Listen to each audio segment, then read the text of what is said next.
All right, good evening, everyone. We will officially call this Manvel City Council meeting to order for the workshop at 5:01 p.m. We have 3 items listed on this workshop, so we'll go and jump into the first one. I'll read that out, and then we will discuss it. We have presentation and discussion on the fiscal year 2022-2023 audit as presented by our auditing firm. And so, Dan, we'll turn it over to you. And it looks like we have someone new that's with us tonight, mixing it up on us. Welcome. Thank you. Good evening. My name is Stephanie Harris, and I am one of the partners with Bell Harris Check. Can you hear me, or do I need to figure out how to turn this on? Okay. Oh, there we go. Okay, excellent. Now, I understand, I think that you've had one presentation already. Would you like me to walk through the financial statements another time for you? I'm happy to do the highlights. Yeah, I think we're good on that. If you could just let us know if it looks like we have some revised drafts in front of us. Yes. If there's any changes from the last meeting to this meeting, that'd be great. Yes, I understand you had a really good catch within management's discussion and analysis. And so we have removed the portion where we talked about the overall increase in property tax revenue for the year. We have removed a reference to the rate. And that's the only change since you last saw it. Okay, awesome. Is there anything else that you'd like to highlight for us, or can we open it up to questions? Oh, we can open it up to questions. I just wanted to recognize the city. You had an excellent economic year. Your fund balance within the general fund, you ended at approximately, I think, 67%, or essentially 8 months. And again, the benchmark that most people or creditors are going to look at is that ending fund balance, and that do you have at least 25% or 3 months? And so you guys ended the year very strong within the general fund. Awesome. Well, Rosie, is there anything that you'd like to add? Nope. Other than the numbers are as accurate as humanly possible, actually. Awesome. Appreciate that. Council, do you have any comments or questions? I have one. Councilman Lands?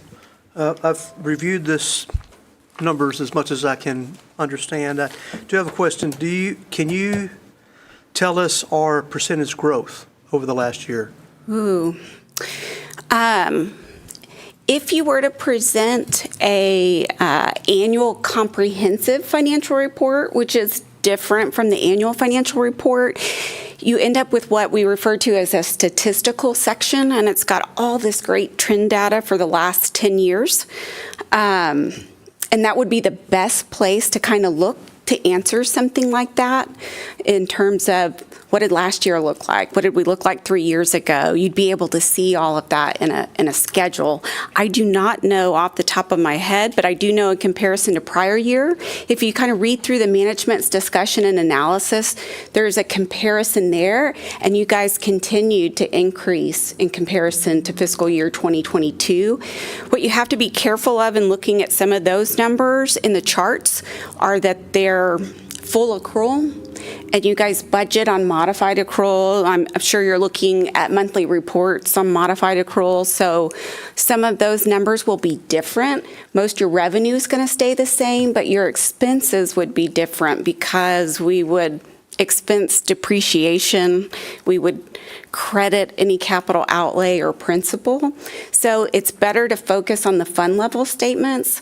This year, you guys at the fund level for all your governmental funds had an overall increase again in fund balance. Primarily, that was due to the issuance of debt in April as you continue to expand the facilities here in Manvel, and I understand some water sewer treatment lines. Yeah, that's our concern. My concern is that, we have this wastewater plant coming on as well, and another certificate of obligation, not a bond, but a Certificate. And I think that was based on a minimum 10% growth. And I think we were told that we're in the low to mid-teens as far as our growth. Okay. Historically has been. So I just want to make sure that we're not going to miss the mark and get ourselves in a corner here. But No, I mean, in terms of the growth, when you look just at revenues, for example, the overall increase in property values alone resulted in an overall increase in property tax of 3.6 million as you looked back to 2022. So I think you're definitely within range of meeting those growth targets on a revenue basis. Thank you. Well, Stephanie, appreciate you being here tonight. There's two questions that I have that would be more so geared towards our city manager and to Rosie here. So in the management letter, there were two current year matters that were addressed.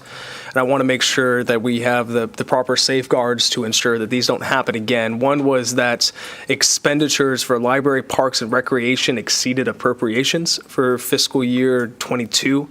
Have we put in policies and safeguards to ensure that doesn't happen again? With the new system that we have now in accounting, I have set up a parameter that if they met their budget, they cannot do a requisition or they cannot enter that until something happens, until I trigger something. So no, we will not be able to go over budget anymore. Okay, fantastic. Perfect. Thank you, Rosie. And then the other one was in regards to the Public Funds Investment Act and City Council being presented with our quarterly investment reports and then approving those. We are currently working to get those updated and to you for the next meeting, hopefully. Okay, and then we have a process that's been established to ensure that that doesn't fall through the cracks again. Yes, correct. Awesome. I appreciate that. That's all that I had. So Stephanie, I think looks like we're good to go unless council has anything else. Dan, if you have anything to add? All right. All right, we're good to go. All right, Thank you, excellent. Stephanie. Thank you. Appreciate it. Okay, next we will move on to the second item that's listed for our workshop. We'll talk through this item. This is discussion on accessory dwelling units. So I'll go ahead and introduce this item, and then I know Dan, the team, has spent some time doing a little bit of research here. We'll let you guys present that and then open it up for discussion with council. And just to give a little history here, so back in I believe it was 2021 that this was brought up, and City Council at that time decided that it did not want to move forward with considering accessory dwelling units.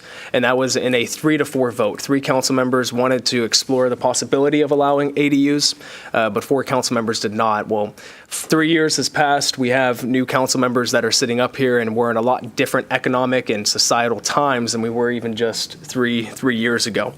And so I wanted to bring this back forward, and the question that we'll have on our regular agenda is whether or not council would be willing to consider and see what changes might be to allow for accessory dwelling units. We won't be asked to vote on allowing them tonight, but more so just to see if we were to, what parameters would we put onto ADUs.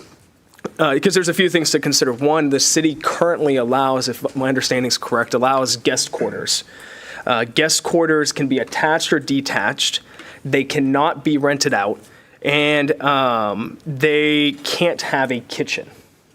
So that's the biggest difference between what an ADU or a mother-in-law suite might allow compared to a guest quarter. Somebody could permanently live in it, but they would then have access to a full kitchen. Our current ordinance also doesn't have any restriction in regards to space, use, or from what I can tell, who can technically stay in that space. So from a guest quarter standpoint, you can have anybody stay within your guest quarters. I did some research, and our population in America is aging very quickly. And right now, 40% of people in their 40s have an aging parent that lives with them, as well as children that live at home. From a personal standpoint, my family and I had my father-in-law who lived with us. He lived with us for 4 years. But one of the challenges that we had and we faced, and it put a strain on our relationship, was the fact that he always had to use our kitchen to cook. He always had to use our laundry room to wash his clothes and to dry his clothes.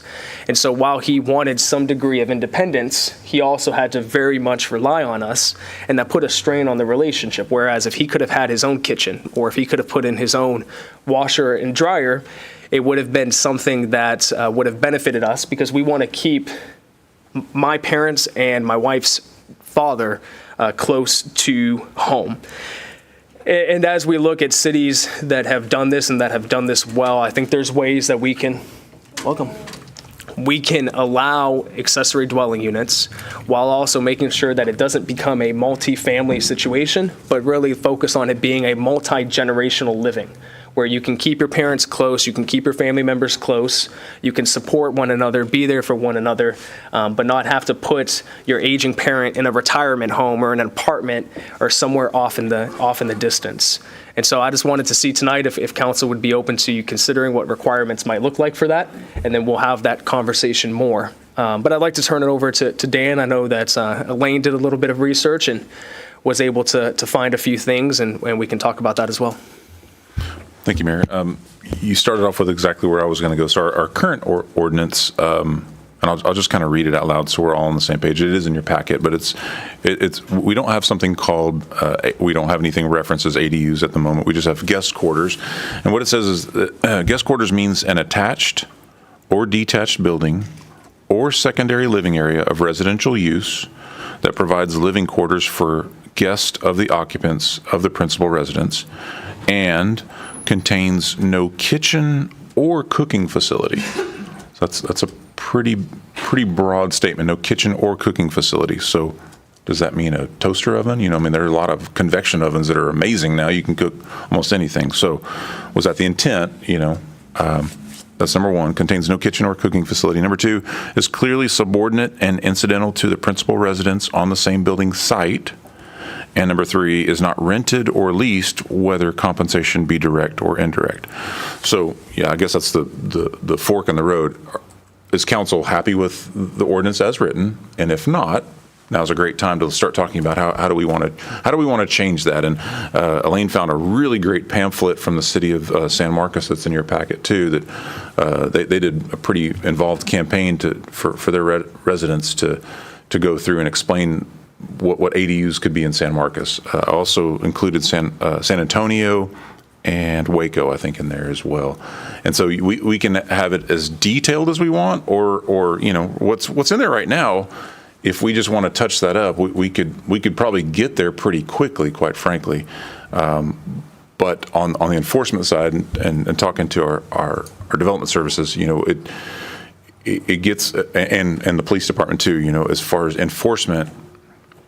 If we start turning these into rental establishments or, these Airbnb situations, are these, well, it started off, it was going to be for the mother-in-law suites. That's what some cities call them. Some Friendswood still has them, believe it or not, called servants' quarters, which I don't know if we have the issue of butlers and maids and whatnot here in Manvel, but I guess if you did, that was the sort of the same rationale, that you had somebody, living on premise to help take care of stuff. But you could easily have a live-in medical type person, that's taking care of older folks. You probably, if you're in a Cervell home, you probably don't want to build out the second floor for someone that's, up in the years to have to go up and down the stairs. So are we talking about downstairs? So lots of different things. We don't have, I don't want to confuse the issue that we've got something prepared for you tonight. Really, it's what would council like to see? This is your ordinance, and we're happy to prepare it like what you want. It's just what would you like to see? What is the consensus of council? Do we want to open it up? I guess that's question number one. Are we happy with what we have, or do we think we can make some improvements to it? That's a great way to present to Dan, and I'll start with what I would like to see. So, one, I'd like to see the verbiage changed from guest quarters to accessory dwelling units, if I were to have my say, to allow kitchens and cooking to occur, but to continue with restrictions that it can't be rented out, nor just like we have with single-family residential. With single-family residential, we have requirements that it must be family that lives there with you, that you cannot have a group of, 3 different families that all live in the same house. I'd like to see that extended to the ADUs. San Marcos has a really good pamphlet that they put together. The only thing that I disagree with on them is they do allow it to be rented out. Right. I wouldn't want to see that in Manvel at this time. And the people that I talk with in Manvel that want to see ADUs, which it is in the 2024 International Building Code, nobody wants to see them rented out. They want to see them be for family. So that's what I would like to see, but would love to open it up to council to see if council has any thoughts, opinions, if you'd like to see something come before us. Like I said, we're not making a decision tonight, but it's the start of a conversation. So, Councilwoman Sarmiento. I live in Servelle Homes in the neighborhood, just like you, Mayor.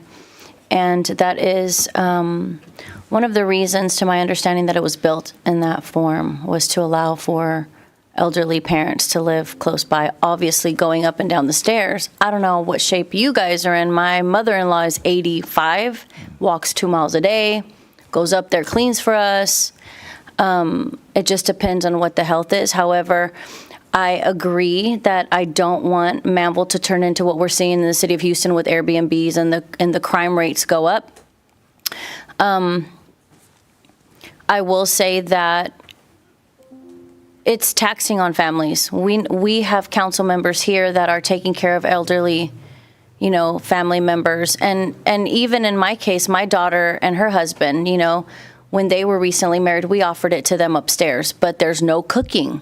So a microwave only goes so far. And being, of Mexican culture, we take care of our own.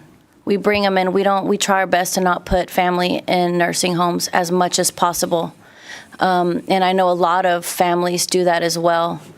I know that putting people or family members in assisted living sometimes is a necessity. But to Mayor's point, a lot of those elderly require in-home care now as well. It's more affordable. It's more humane. You have better eyes on your family members with the horror stories that do happen in assisted living homes that I've personally seen. I've also heard from residents that they want to see this opened for family. But I would caution how we word that so that we don't turn it into a party house, or an Airbnb situation where the crime gets out of control. And I think HOAs also have a say in that as well. So that's kind of where I stand. I would like to see it, and I would actually like to see that happen sooner than later. Why drag it on? Thank you. Thank you, Councilwoman. And one thing that might be good to consider at the same time to kind of tie them together is some regulations regarding short-term and long-term rentals. I don't think we necessarily have something like that, so to say. So it might be an opportunity to kind of line those up, but that will be a conversation for another time. Councilman Oplager? So I live the elderly care world. I've been doing it for 4 years. It's reality. My question, right, is the subdivisions. If you look at the drawing San Marcos did, there's a house and they built another house right next to it. So would the subdivision ordinance, right, allow that? I mean, not the subdivision, the HOA, right? Even if we said, yeah, I don't know if you could build that. And so, or you go down to Home Depot and get a $10,000 mobile building and put it in your backyard and build it out, right? I mean, that's what we're talking about. That's what can happen. So I moved in with my father. I sleep on a twin bed in the living room because he gets up at night and falls down, right? So I got to hear it. So that's the hard part about dealing with old people, right? I mean, they're set in their ways, and I don't know how we would do it. I really don't. In the old part of Manvel, I know that people on acreage probably have built a couple houses, but I just don't know how it would happen, really, realistically, in the newer part of Manvel in the subdivisions, other than Lakeland, where they have the garage with the space above, I guess, right? So I don't know. I really don't know how would that fit in the ordinance or the HOAs would. Well, they're two separate levels of regulation. We regulate as a governmental entity, and then they have restrictions which are kind of contractual in nature. So somebody would have to comply with both. If we allowed it, then that does not mean that we in any way affect a private HOA regulation that would restrict it. So you still couldn't do it. If you're in an area, a subdivision that had an HOA that said no, even if the city allowed it, they wouldn't be able to if it violated their deed restriction. Okay, so with that, right, so in the older part of Manvel, right, if that's the case, so go down to Home Depot, I could do that? right? If you're not restricted by the city and you're not restricted by an HOA. Yeah. And you comply with whatever new ordinance we come up with, you would be able to do that. Or add on to my house, right? You could add on to your house as well, right? They could do that in a subdivision, right? That's your property. I'm fully, sorry. Right? It's a workshop, so we can yeah. talk, So okay. I'm sorry, I'm just trying to Yeah, no, I frame it up agree. in my mind. If I'm a homeowner in a subdivision, I could add on to my house. What I don't want to Right. see, though, is where homeowners come, they have an acre of land. This is where I see it get sticky. They come and ask for a permit to build or add on, and then it's like, oh, sorry, you got to add retention there. Oh, sorry, you don't have enough land. All those restrictions that we already have that are limiting people who have acreage to build on and add on. So what's the point of passing this if we're just going to limit them anyway? Because I already see that being a problem. So maybe look at that, look at those ordinances as well to say, okay, if you have an acre and you want to add on, what does that look like? Is it an add-on, a room, 2 rooms? Is it a separate dwelling? What's the purpose for it? Right? Because we've heard from citizens who weren't able to remodel their homes because the city deemed it not big enough, or they had less than an acre, and all those issues that were happening a year ago. Okay, so even if there's an ordinance that says you could do that, then there's other things that would probably stop it. Yep. There's a lot of hurdles. There's a lot of regulations here. Okay. Yeah, you'd still have to comply by all building regulations and standards, drainage mitigation. You'd still have to do that. And I want to be careful about, and I agree with you, Councilwoman Sarmiento, I think there's, what we've talked about a lot is, there's kind of 2 classifications of developers. You have big developers that are doing master plan subdivisions, and then somebody that's just trying to develop on their property that has an acre up to 5 acres or more of land just for themselves.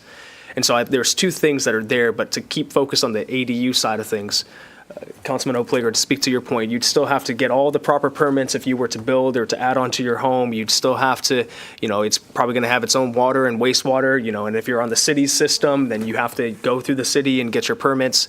So there's still all those requirements, because anything that's built, you want it to be built to a standard that's sustainable and safe, so people just can't start throwing things up left and right. But this would be the first step to starting to allow this. Because right now it's not even allowed. And, we do have a developer that's here with Hillwood. And, if Hillwood, they have their own HOA for their subdivisions. And if they wanted to buy more land in Manvel and do a third subdivision, and maybe they want that one to be, half-acre lots with open ditch drainage, and they wanted to allow ADUs, and they wanted to incorporate that into their building style, they could do that. But as Bobby said, it's up to the developments on a per HOA standpoint. So there's still builders that build homes with that style, right? That's, but I guess that's up to the builder. We can't, if we said that's allowed, would that be more of an opportunity for the builders to say, okay, yeah, we do that? By ordinance, Manvel could do that. The builder would then possibly build something to where, because when I'm thinking, like, an old person don't need to be going up and down the stairs, but they want to be part of what you said. Let's have an Right? elevator, which Well, has. Versa, would you be able to come and speak to that perspective a little bit? And then we'll go to Councilman Perry next. Thank you for being here, Russ. Yeah, certainly don't want to interrupt, but do want to interject that we do have a builder in Pomona, Coventry Homes, on our larger lots that has a configuration where they have what's called a casita. And so it looks like it's a part of the house. It is a part of the house, although separate, but it is a mother-in-law type suite. We don't allow for rentals in our community other than long-term rentals, like if somebody wanted to buy a house, they moved away and they could rent it out for a year or more. So no short-term rentals. But we don't stipulate and say that they can't use this portion of their home for a mother-in-law or someone to take care of, their elderly parents or anything like that. So there are options out there that home builders currently have in their bank of plans that allow for this type of configuration, and it's becoming quite popular. Yeah, I heard this on the radio some time ago, that was a trend for the builders, because what the mayor said, it's an aging population. It is. Man, believe me, I know, I've been doing this for 4 years now, Yeah. right?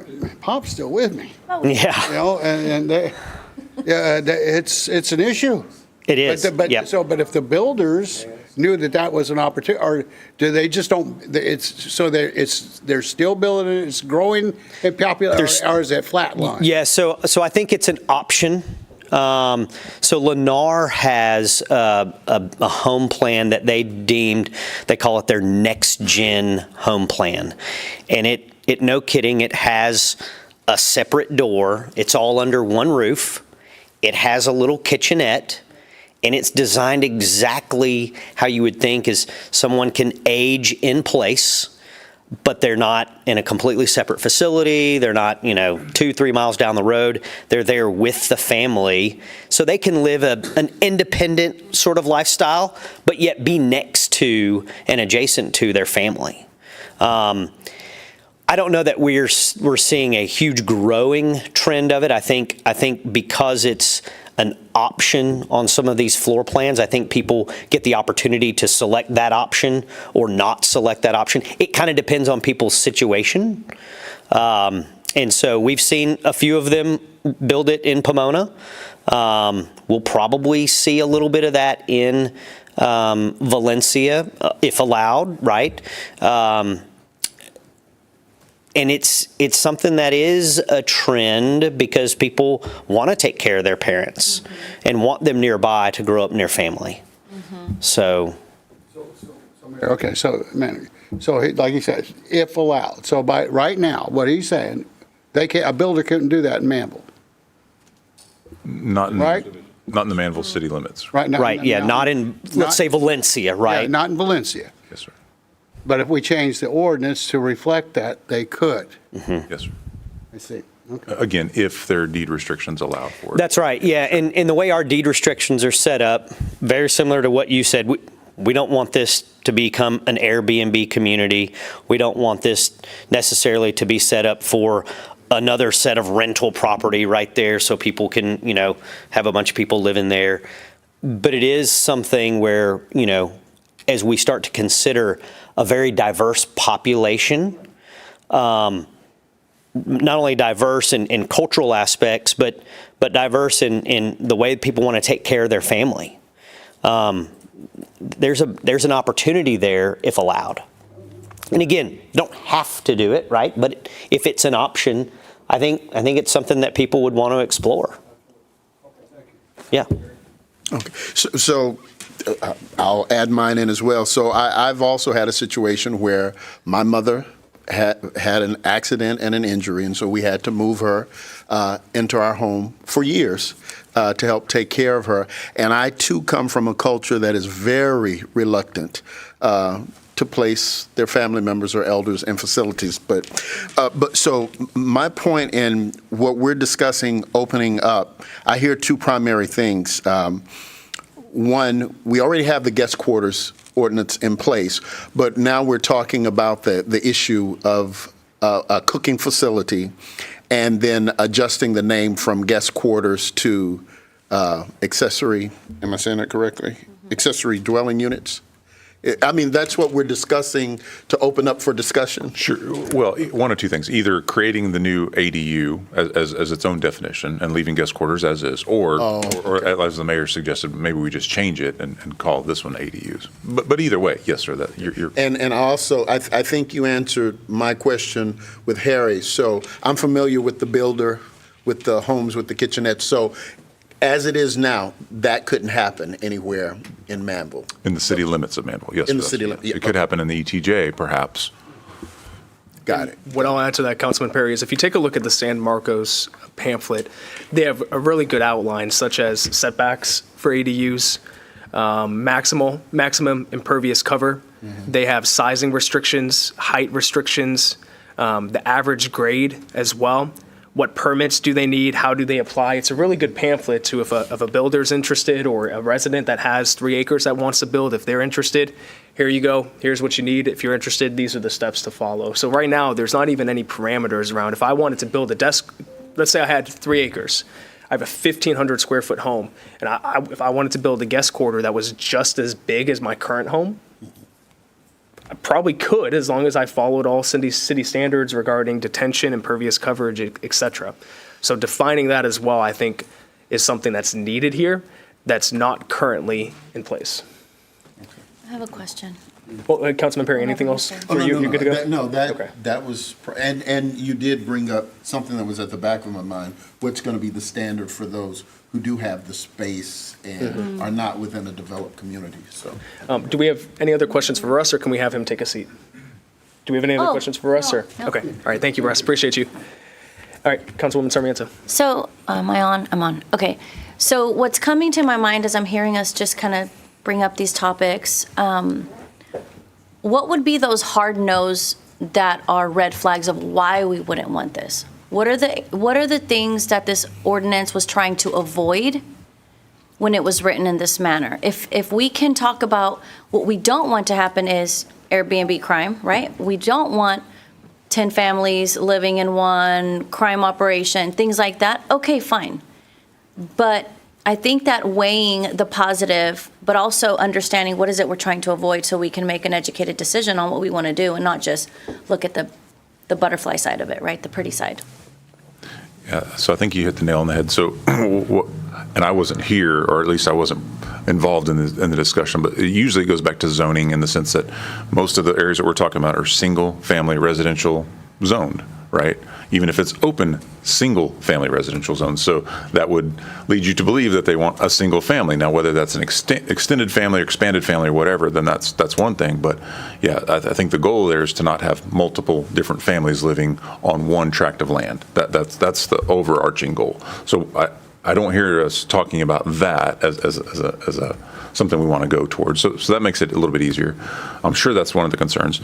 The other big concern, of course, we don't, I think Mayor said it, we don't want to just, hey, you can build another building wherever on your property, because sure enough, you back up to the bayou and now you just built this accessory building down in the floodway. Well, that was an unintended consequence. We don't want that to happen. So we still, and for heaven's sakes, you don't want to create something for your mother-in-law and then we didn't get electrical permits and then the thing burns down or something horrible happens. So we still need to do all the permits. And it doesn't sound like anybody's trying to avoid anything like that. I'm wondering if the attached versus detached isn't maybe a discussion point, because that's a big difference if you've got property and it's a whole separate building out there with your mother-in-law, as an example, and a different building, is that still okay? Or are we talking about a completely separate unit versus if it's attached, like kind of what Russ was talking about? That one's a pretty easy sell, I think, as far as, kind of one patio, if you will, and you got your front door here and mother-in-law's front door is over here, and maybe they've got their own kitchenette and whatnot. And I've seen those in Friendswood as well. They're fantastic. You can't even tell from the street that there's the possibility of a home and a half kind of thing there. So attached, detached. We want to talk about that a little bit. How we feel on that? Okay, so I guess from my perspective, if I have 10 or 20 acres, 30, whatever that acreage is, and I get the required permits and I follow the required standards, I don't see where it should matter whether it's detached or attached if I have the space to accommodate it. Agreed. Yeah, so Councilman Perry, I'll give you an example. So actually my brother-in-law, they bought a home. They wanted his wife's parents, his in-laws, to live close. So they built a garage. They built out above the garage. They spent a lot of money. It's very, very nice. It's 1,500 square feet above the garage for them to live at because they're both doctors.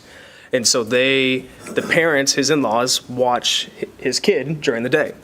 So they've got it all built. They thought that they could do it detached. And then they go to find out, no, it actually has to be attached. So they had to spend tens of thousands of dollars now to run a covering from their garage to their house just to simply so it could be an attached accessory structure. So for me, Manager Dan, that's the moniker now, Manager Dan. To speak to that point, I don't have any hesitation about it being attached or detached personally. I would be frustrated if I was a property owner that I built a space, an ADU, that was, let's say, 3 feet away from the home, but then all of a sudden, oh, nope, the city says, no, it has to be attached, and then you're spending this extra expense to have it be attached. That's not a heartburn for me, but I think it's a good topic of conversation. It sounded like Councilwoman Sarmiento wasn't anything for you either. No. Not at all. I mean, I think to our point, we live in the great United States of America where the dream is to have your own land and build on it as you wish. As long as you're not infringing on someone's property or, like Manager Dan said, building somewhere where it affects the flood zone and that ultimately spills over to someone else, especially if we're trying to build on units for family. Where I find it a tiny bit sticky, where it could become a problem, is maybe if it's a 1-bedroom and it's not used for a mother-in-law suite or adult children or family, a small family unit. Where I see an issue possibly coming from is where you want to put 12 people in that space. And I have seen that in the past as well, not here locally, but certain family members coming into the country and not having anywhere to stay, and then they renting out a bed for $500. That's where I find it becoming kind of sticky. But I don't care what the homeowners want to do. If detached. But to his point, I don't know where the lining would be on how big, it is. Well, and Councilwoman Sarmiento speaks to your point. We have nothing that's restricting that from happening now. Any number of families could live in the quote-unquote guest quarters. As I read the ordinance, there's nothing that says that I can't have 3 families staying in that guest quarters all at the same time, sleeping on bunks. Now, the primary residence, yes, we have restrictions and requirements on that, but I don't see anything specifically for the guest quarters. So right now, shoot, bring as many over as you want, unless we begin to put these regulations and restrictions in place. Rosie's laughing over there. So, that's at least how I read it. There might be something that's there, but, I think that's an opportunity to make it very clear within guest quarters, and if we allow ADUs, that, look, this is family immediately, and then if there's any complaints or if there's any issues, then it gives our law enforcement officers the mechanism to actually enforce something instead of it just being left up to interpretation. Yeah. Mayor, would you want to have maybe not necessarily a size limit, but a size limit in respect to the main house, if you will? No bigger than half the size of the regular house or something. Just throwing something out there. The size of what? The primary house, I might say. Yeah. Well, I think right now, we could do the Stuart Martin exemption, that same approach, which is 50%. So, right now for commercial properties, if it's residential, it gets rezoned to commercial, but somebody wants to expand on their home, they only are allowed to do 50% of the existing primary residence if it's rezoned to commercial. So I think taking that same approach with this, whatever 50% is of your primary residence is what could be then allowed for the ADU. I wouldn't have any issue with that. And I think that's what San Marcos has as well. I think they tie it to the maximum is 50%, yeah. Last question, just for argument's sake. So if it was an additional building or a detached building, whatever the case is, what is the enforcement mechanism now? Say if someone just decided to be completely renegade and I'm going to go in and I'm going to modify and I'm not going to get permits and... It's happening. Mr. Evan. Evan Duvall, just wanted to speak on this a little bit. I've actually been doing a lot of these ordinances in the Houston area, and you're touching on a lot of the basics, like the basic standards you need. That 50% rule is a good one. The key is to make sure it's not 2 houses on 1 lot. In terms of enforcement, it's really by complaint. That's the main thing. We don't do sweeps on this kind of thing. There's a bad operator, and many cities we work, there have been bad operators, especially the Airbnb thing. Especially the larger homes have been a problem with that. But yeah, as long as we limit and just document everything, that's the way it works. But we're complaint driven, so people are normally good neighbors. These are not normally a problem, but if they aren't, then we can address it, as long as you have the regulations in place.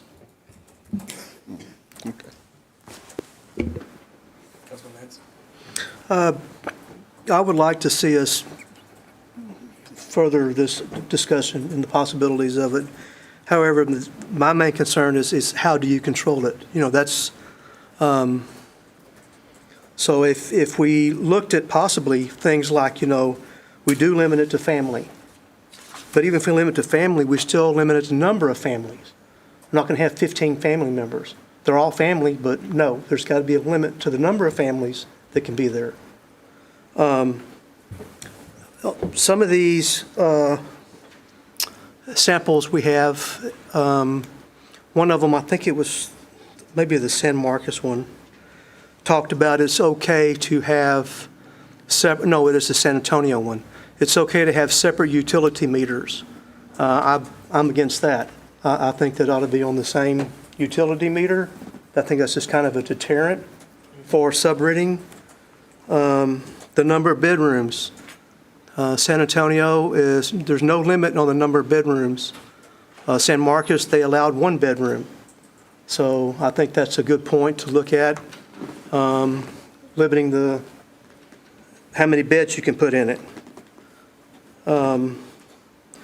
And then lastly, I hate to use the word permit, but some kind of annual checks and balances. You know, I mean, who's in there? Is it still mom and dad, or is it somebody else? We have to go through an annual burn permit. I mean, what can we do to say, okay, this person was here last year, he's here this year? Just a thought, you know, some way of keeping track of the coming and goings of who's in there. So a registration process of some sort, you're saying? Okay.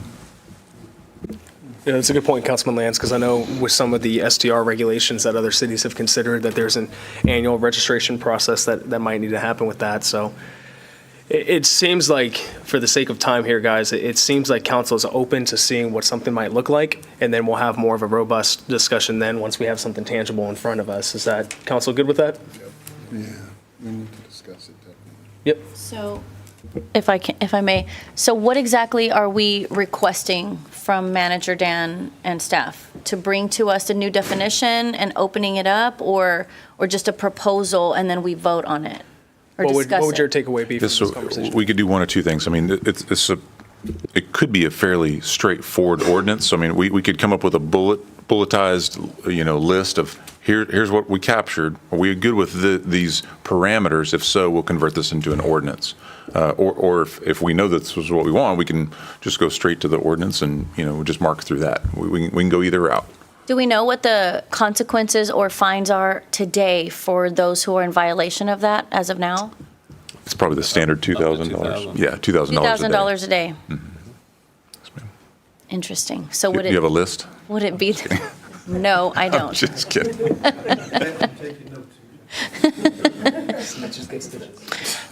I don't know what y'all are talking about. All I know is I would like to know if we don't move forward with this, what are those consequences? And if we do move forward and someone does violate that, what would that look like? I'm just to wrap up my thoughts and opinions, to be very clear, I think we should absolutely do it. Attached or detached should be up to the homeowner. Again, this is a free country, right? And we're trying to not have as many overreaching ordinances that limit the use of people's property. Is there an overall thumbs up for just changing the guest quarters? And the reason I ask, that makes me a little bit nervous. How long can a guest stay? What is a guest exactly? You know, because that has nothing to do with family necessarily. If they're family, then they're not a guest, right? They're family. So. Well, and sometimes we have family that visit from Mexico that Sure. are here on a 6-month visa. Sure. And they don't go rent an apartment, they're visiting. And, you know, many families from ethnic communities in our neighborhoods have that. So I think why have another reason to regulate Right. us even more? Okay. That's just my opinion. And plus, he said right now they're complaint driven. So unless there's a complaint or there's a reason to go out and limit, why? What's the benefit of it? I think typically what you're going to see is the vehicles are going to tell the tale. You know, if you've got vehicles lining the whole driveway and down the street, taking over the street, that's going to be a pretty good tip-off if there's something going on there. Okay. And I would say maybe to the guest quarters, I think, for that, because right now there's no restriction on how many guests that you can have living within those quarters. There might be an opportunity to refine that, because what's to say right now that, you know, I couldn't call above my garage a guest quarters and have 20 different people living up there. Just stack the bunk beds. That's what I was saying. So I think I would like to see something around that, what might be reasonable but not overburdensome, because right now there's nothing that stops that from happening, and that's a major safety, health hazard that could be addressed, I think. So, Council, would you like to see an ordinance come forward, or would you like to see kind of a bullet point outline? Because it would take, Dan, it would take two readings, correct? For me, because it would take 2 readings, we'd be looking at another month. I think let's draft it up in an ordinance format, but if we could just have a summary with the bullet points with that, and then at that point, we could just keep the process moving instead of dragging this out for a month and a half, potentially. Well, and to your point also about the safety and the welfare of humans is a trending issue that is happening, and I'm sure Chief can attest to this, is that in Houston and in the urban areas, you see a lot of human trafficking happening.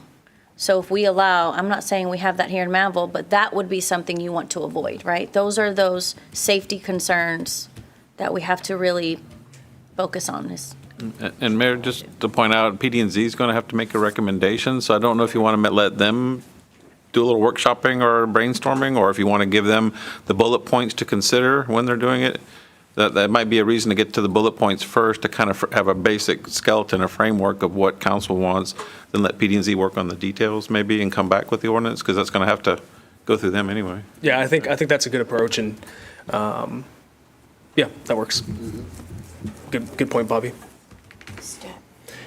All right, so we'll now move on. We got some time left here. I think this should be a little bit quicker than the ADU piece. This is discussion on the design criteria manual, including fencing requirements. I'll just introduce this real quick. Councilman Lands, see if you want to discuss this, and we'll turn it over to Dan. So we, last year, we adopted, or early this year, we adopted fence permit requirements, and we're already seeing the benefits of that with Newport. But because it's just an ordinance form, there's no design mock-ups or anything like that within our design criteria manual as to what to expect. And there were discussions back then that we would visit modifying our DCM to allow for more of that visualizations and metrics to be included within the DCM. There was also, even if we can think back to almost a year ago now, where we approved the design modification request for pump detention for commercial property. There's no parameters right now that says if the city were to allow pump detention, what are the requirements that you are to follow if this modification's allowed. And so there might be opportunities to open up the DCM and make those 2 changes to accommodate for those. But the primary focus would be for the fencing requirements and to follow through on that conversation that we had whenever we adopted those permit requirements. Councilman Lands, is there anything that you'd like to add? And then we'll turn it over to Manager Dan. Well, I'm trying to find the design criteria change for fencing. I don't think, Councilman, there's any changes that are being proposed right now.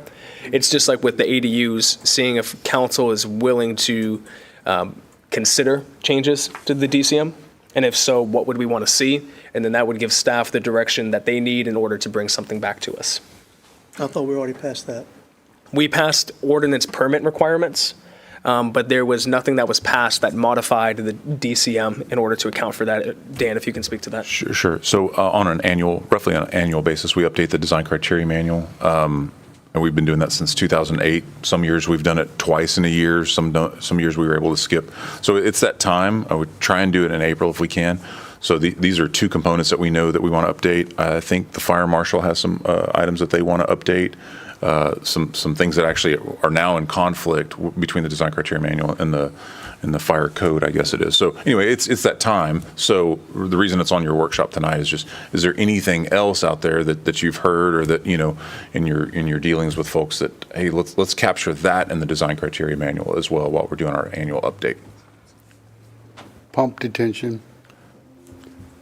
So we're saying, so if pump detention is not in there. What it says specifically is that it is not allowed Right. in the, So for if detention or somebody floodplain mitigation. wanted it. Right. They would still have to, if it was in there, they could do it, right? Or would they still have to ask for a variance? Well, it just depends. If council wants to start allowing pump detention, then we need to change the design criteria manual to allow it. I would not recommend that, but that would be what you would do. I think what the mayor was suggesting was that on the off chance, I mean, there's it's not a variance, so it's a modification process. So if something, and this is always my example with design criteria manual. So it's going to be as good as it can possibly be, but it's not going to think of everything, just like an ordinance, right? So the classic example is a roadside culvert. You could say that a culvert has to be at least 24 inches in diameter, period. It's got to be at least 24 inches diameter. Well, then sure enough, you come across a roadside ditch that's only 1.5 feet deep. Well, a 2-foot diameter pipe is not going to do very good in a 1.5 foot deep ditch, right? It's going to have to be smaller. So maybe in that case, they're doing 2 18-inch pipes or something like that. Okay, well, that's a modification to what the design criteria actually requires. We do those, I don't know, maybe 4 or 5 a year, not too many. Most of those council never sees. Well, in fact, I think this is the only modification. Tammy, is that right? Is that the only design criteria modification that council's ever seen? Yep. So the pump one that we're talking about, the process is if the city engineer, who's still me at the moment, if the city engineer approves it, then they're done. We move on and they're allowed to do it. If the city engineer does not approve it, then it goes to PD&Z for a recommendation. In this case, I didn't approve it, PD&Z didn't recommend it, but council approved it anyway. So that's the only one in 16 years, I guess. So it's not like this is a rampant problem, but there could be other people that come up and say, hey, I'd like to do pump detention. I'd like to get in front of council and see if they would allow me to do this. So I think what the mayor was saying is, should we have some parameters on the off chance that council approves it? We could do it that way, or we could have it as a policy. Either way, I'm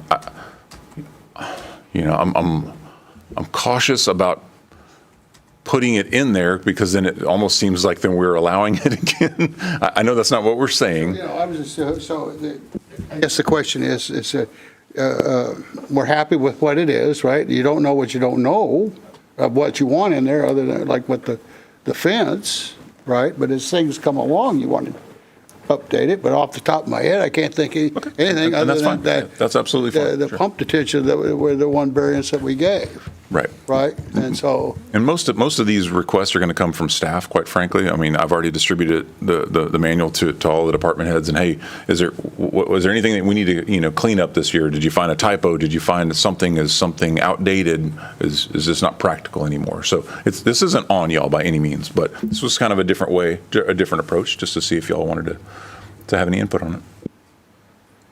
Okay, well, then I'll start by saying I guess it's egg on my face because I misunderstood. I thought that we did this months ago.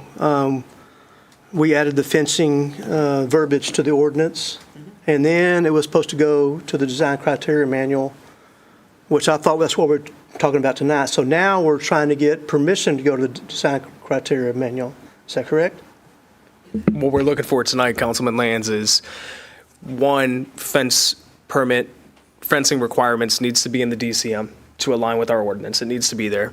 Consideration for pump detention, and then if there's anything else that we think might be needed to be changed within the DCM while we're opening it up anyways. Okay, so how much time are we going to have before we actually have the drawings in the DCM, do you think? I would think we could have this to you at your next meeting if that's the only change that we're making. It's pretty straightforward. Okay. I mean, we're covered right now. It's already in an adopted ordinance. So we're covered. This is belt and suspenders, essentially, which a lot of the stuff in the DCM is like. But the bulletin points, the sketch, everything that's already done, sitting on someone's design desk. Sure. Just, Sure. okay, all right. Thank you.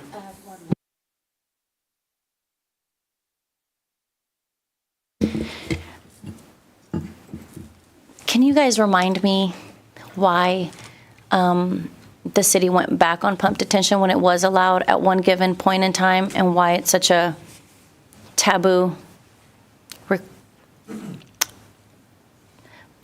issue? Or I know you're against it, and I know we did authorize that one, but if it worked if it worked before, then what's the big no-no, and why are we so against it now? Yeah, I think it was shortly, I want to say it was shortly after Harvey, that was something, I think Larry says this often, that, nobody cares about detention until until it rains. And so we've seen that so many times. It's not been an issue. Well, sure enough, what was that, 2 weeks ago, the intensity of that rain out of nowhere, right? I mean, that wasn't any type of 100-year storm or anything, but it was real, right? But did we have actual catastrophic effects from people who had pump detention that were directly affected because of Harvey? Not in Manvel. So no. In other communities. Okay. That's where they experienced, hey, there's a pump system. Well, that's great. And if the pumps don't break down, they don't run out of fuel, you can actually get to the tanks to refuel them. Okay. If everything works out great, I mean, it's just like a sanitary sewer lift station. The lift stations are great when they're working, but if something happens and trash gets in the pump and it can't work anymore, well, gravity always works, right? Gravity's, I mean, of course, something can get caught in the culvert as well, but in general, gravity's always going to keep working. So I think council, from my recollection, it was shortly after Harvey, I want to say, and they saw what had happened. Of course, New Orleans was the most obvious example, and then the medical center downtown Houston, where everything, well, actually that was after Allison, I'm sorry, but all those vehicles, Lamborghinis and everything else, all flooded, all these, it was horrible downtown because the pumps stopped working. So that's an extreme example. Of course. But we don't have parking garages. I just struggle with this because I've heard from the community, sorry. Sure. And I just want to know, what is it, to y'all's point, of why are we so against this? We're already limiting people with what they can do with their land. Business owners want to come to Manvel, and they've got to sacrifice this huge land for detention when there is an option, and it's pump detention. And I'm by no means an engineer. However, the logic leads me to believe if we have not specifically had something catastrophic happen here, we did see it happen in the medical center. However, the medical center, I'm not familiar with how old their pump detentions were they maintained? I think it's difficult to just completely limit it because it already is limiting to the growth and the development of Manvel. That's kind of why I'm asking. You see where I'm going with that? Sure. I know we're hard against it, but is there really anything to say it's a hard no because it destroyed us and we paid X amount of dollars because of Harvey? Right. Technically, the one that we did have didn't fail, if I remember correctly. And how many other businesses actually operate off of pump detention? So I understand that council at that point in time was operating out of fear, but also prevention. But I think it just warrants the conversation. Just why not? Or do we want to move forward on a case-by-case basis like we did a year ago? Because if we allow it for one, then we have to allow it for others. And sorry to open the can of worms, but I mean, it is what it is, right? So what we have to do is talk about these things. Sure. I mean, the biggest concern is what happens if it fails. What happens or if? when it fails, I guess. Okay. With the one that y'all approved, they're down off of Highway 6. There are no residents right there around it. So quite frankly, if their pumps don't work, the only people that probably get hurt are themselves. Right? Exactly. But if we're talking about, I don't know, the high school or something, if they had pumps instead of the huge pond that they have, as an example, and those pumps failed, well, then all of Lakeland, has water in their house.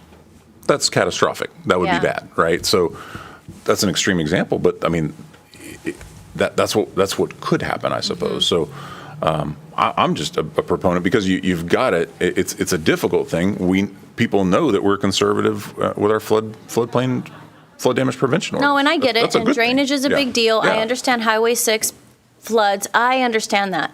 However, I also see the negative effects of people who want to do business in Manvel, who want to buy land on Highway 6 and are restricted because they say, well, I buy an acre, Or homeowners, which we touched on earlier. Homeowners have an acre of land and they're limited. If they're 0.972 of an acre, guess what? You can't do anything anymore. That's a problem. So I just wanted to discuss that while we can. Sure. So, County requirements. It's not just city. True, yeah. For most everywhere in the city, you're going to have to go through a drainage district as well, except for the obvious area that we all know that's not in a drainage district. Yes, sir. So the only time you would have to go through the counties if you're in our ETJ, then you go through the county's floodplain manager as well.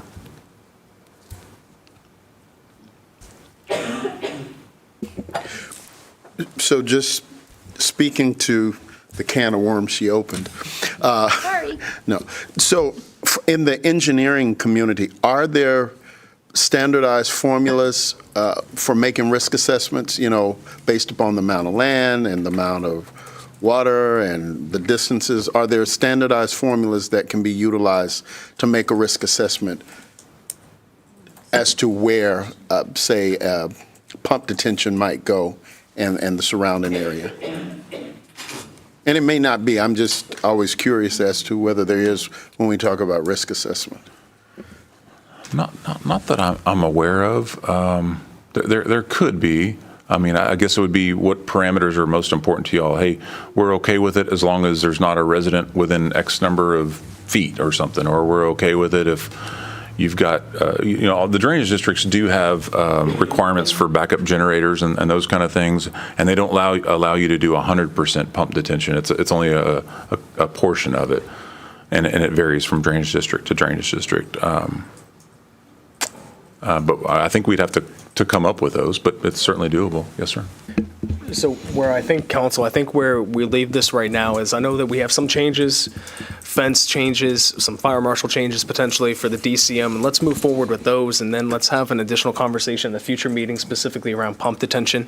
Because one of the important considerations is that unless there is off-site detention available, a lot of the properties on the south side of Highway 6 are either going to need to consider pump detention, they're going to chew up a lot of their land, or they'll have off-site detention. And so my main thing with including parameters within the DCM is that way if a business owner is considering doing pump detention, they know what standards they would have to meet. So still come before council, council might grant it, but at least you have the information up front, because what happened is when that property owner came before us and we were talking about the requirements to put with the pump detention, there was a lot of back and forth, and I think unnecessary back and forth between them and us in regards to what requirements do we want to place with allowing the pump detention. So having a standard regulation that says if council were to choose to allow it, here's what you would have to comply by up front is a lot what we talk about, a checklist. When you come in and you're a new business and you want to know what you need from the city, here's a checklist of everything that you want to do. So if you want to request pump detention, come before council. Council can choose to give it on a case-by-case scenario, but here's what you would have to abide by. But I think I don't want this, we'll use your can of worms, to side rail the other changes for the DCM. So let's move forward with the changes for the DCM, for fencing, fire marshal, some others, but let's maybe have a future agenda item to talk a little bit more about the pump detention piece. When can we put that back on the agenda? Sorry, Dan, I know you're not for it, but. Whenever y'all would like to have it. I mean, if you want. Yeah. Okay. So whenever, so like next meeting? Sure. We can talk about that. We'll talk Yep, about it, okay. Absolutely. All right, we've run our time. What we'll do is we'll take a few minutes recess. I think there's people that need to come in. We can fill up on our coffee as well. So council, one of the things I talked with Tammy, we're going to have a few people to recognize tonight. And we talked about the staging for photos. That way we can make the best use of the photos. And so Tammy, can you just speak to that for a second, just so we kind of know what to do there? Sorry. So Brooke and I came in and kind of assessed the room. The best place for us to start staging is going to be where the silver plates are in the front. So on the far side, Mr. Akery will have you line up on that one. And then Mr. Lands, Harry, Mayor, will kind of have y'all circle around that with the mayor in the middle, and Mr. Hudson, you on this side. When we have a group, we'll have everybody kind of within the insides of you. If it's just y'all, and one person, then we'll kind of have y'all scoot in a little bit closer to each other, just so that the pictures look nice and tell the story down the road for many years to come when people are looking at these, not just for today's Facebook post. And then what I'll do, council, is instead of me going up first and then having you guys come, we'll all go up there together. That way you guys can kind of stand and position yourselves, and then whoever we invite up can kind of fill in at that point. So this was all Tammy's idea. It was a great idea working with Brooke on that. So appreciate you guys there. All right, so we will close this workshop here at 6:06 p.m. and we'll kick off the regular meeting at 6:10 p.m. Thank you, everyone.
All right, good evening, everybody. We will call to order this regular session for the City of Manvel at 6:14 p.m.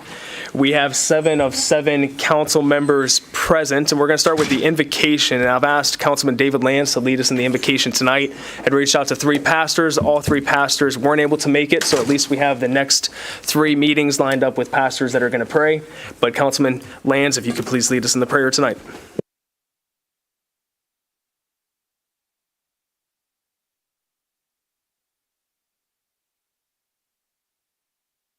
Receives your blessings, your guidance. I pray that our gathering today will find favor with you, that our words and actions will be reflective of you. And I proclaim that we are gathered here in your name, Father, and being so, I know that you are here with us, as it is stated in Matthew 18:20. Where 2 or 3 are gathered in my name, I am there also. I praise you, Father, for being here in our presence today. Most of all, Father, I ask for you to forgive us of our sins, to cleanse us of our unrighteousness, and forever may you be in our hearts. In Christ's name, amen. Thank you, Councilman Lance. Next, we have the inspirational reading from Councilwoman Sarmiento.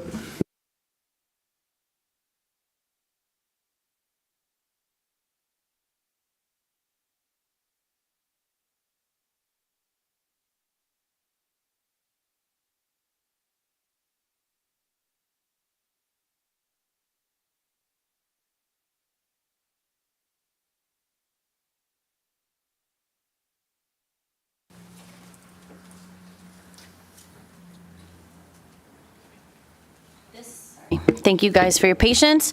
So this is my favorite proverb, if you will. It's Proverbs 31.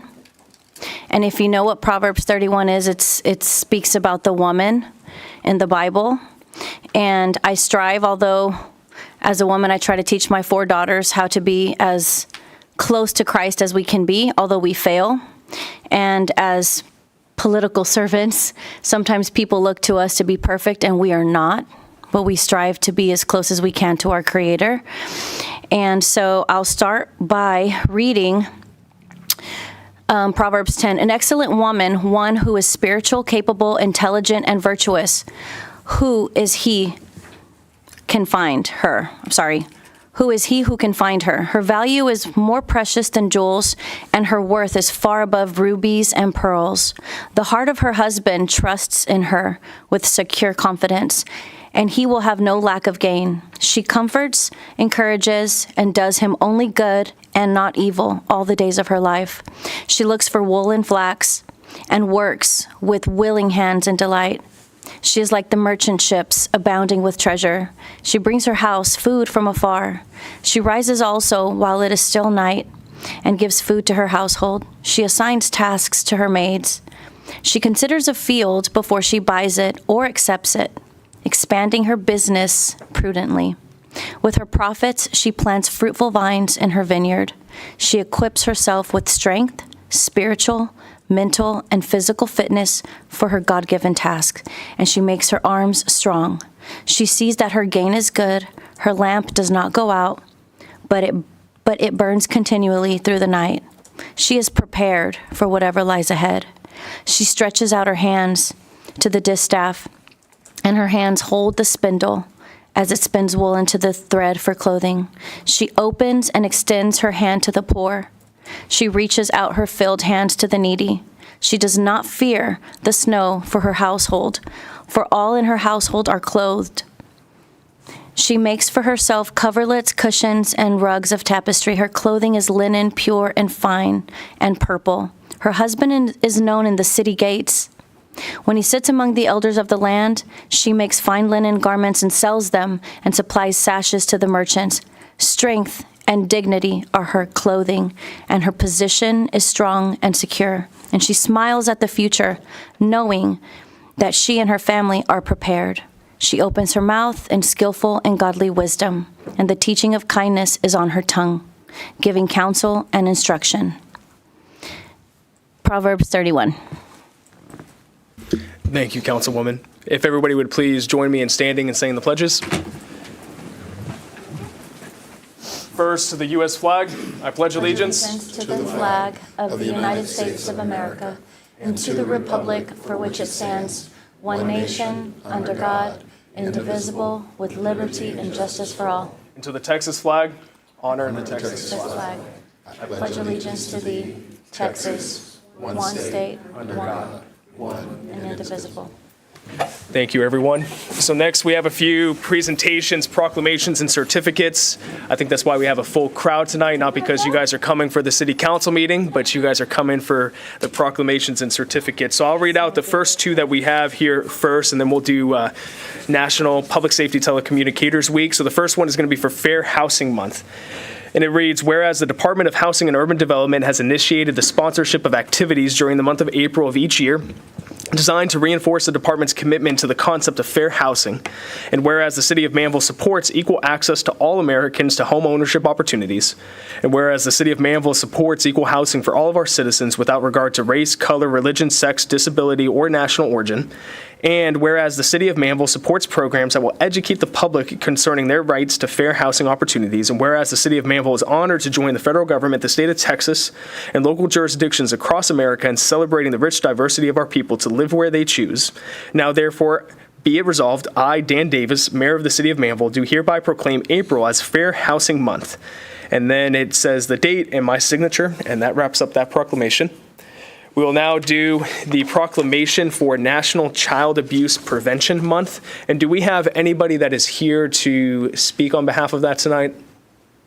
Okay, I wasn't sure if they were going to be able to make it. So we actually had the first Manvel pinwheel ceremony. So if you look right out the City Hall annex over here to the right-hand side, there's been over 500 cases last year alone of child abuse and neglect that happened in Brazoria County. 50 plus of those happened in the City of Manvel.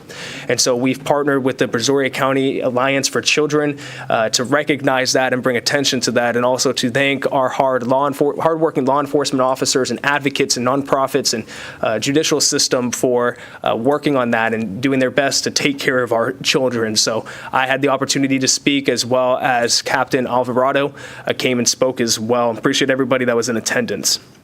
So this proclamation reads, whereas every child deserves to grow up in a safe, stable, and nurturing environment free from abuse and neglect, and whereas child abuse and neglect are serious problems that affect children of all ages, races, and socioeconomic backgrounds, with long-lasting effects on their physical, mental, and emotional well-being, and whereas it is estimated that 1 in 4 girls and 1 in 6 boys will be victims of sexual abuse before their 18th birthday, and that only 1 in 10 abuse victims will ever tell someone about their abuse, with more than 90% of victims being abused by someone they know and trust.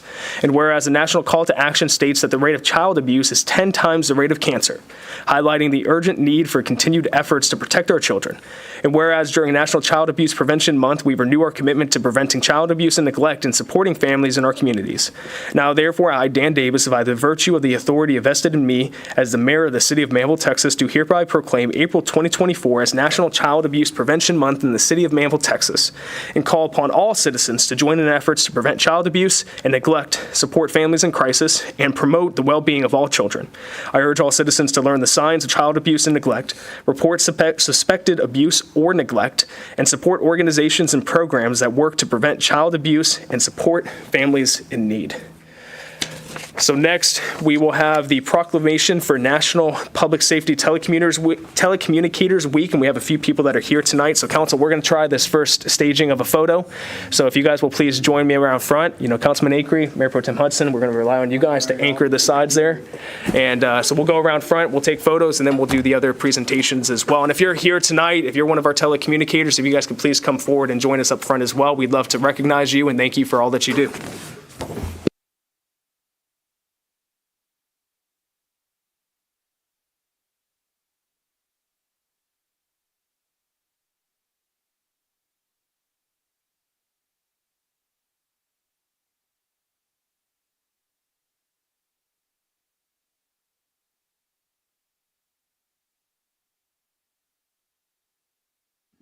Okay, So I'll read this out for you guys here, and then we'll take a photo. We appreciate all that you guys do. Whenever we call to our police department, you guys are the ones that answer. You guys take the call, whether it's in despair, in distress, in frustration. You guys are there to walk the citizens through it. So thank you for what you do. We really appreciate it. So this proclamation reads, whereas National Public Safety Telecommunicators Week is observed annually during the second week of April to honor the thousands of men and women who serve as 911 telecommunicators, dispatchers, and call takers across the United States. And whereas public safety telecommunicators are the first point of contact in times of crisis, providing life-saving assistance, guidance, and support to individuals in need. And whereas public safety telecommunicators play a critical role in coordinating emergency response efforts, ensuring that police, fire, and emergency medical services are dispatched quickly and efficiently.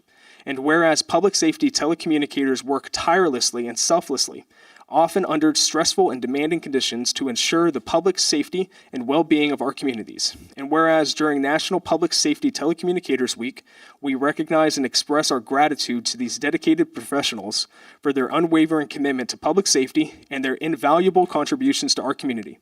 Now, therefore, I, Dan Davis, by the virtue of the authority vested in me as mayor of the city of Manvel, Texas, do hereby proclaim April 14th to the 20th, 2024, as National Public Safety Telecommunicators Week in the city of Manvel, Texas, and urge all citizens to join me in recognizing the contributions of public safety telecommunicators and expressing our appreciation for their service. I encourage all citizens to take this opportunity to learn about the vital role that public safety telecommunicators play in keeping our communities safe, and to express their gratitude to these dedicated professionals for their hard work and dedication. So thank you for what you do, and if we can give them a round of applause as well.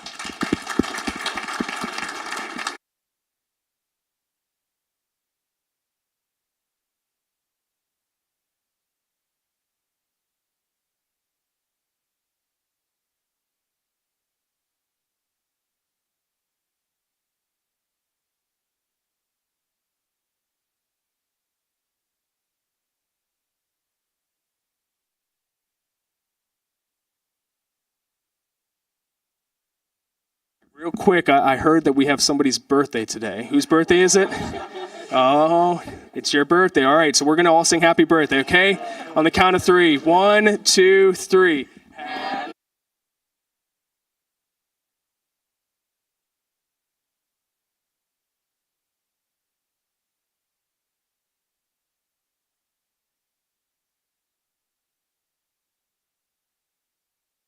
Happy birthday, April. Everybody was looking there like, is the name on the shirt? Is it there? Is it there? Nope. Awesome. Well, hey, happy birthday. Happy birthday. All right, council, if you'll stay up here for a second, we have a few more presentations. Yeah, absolutely. Appreciate you guys. Thank you. Yeah, we're going to do the court next.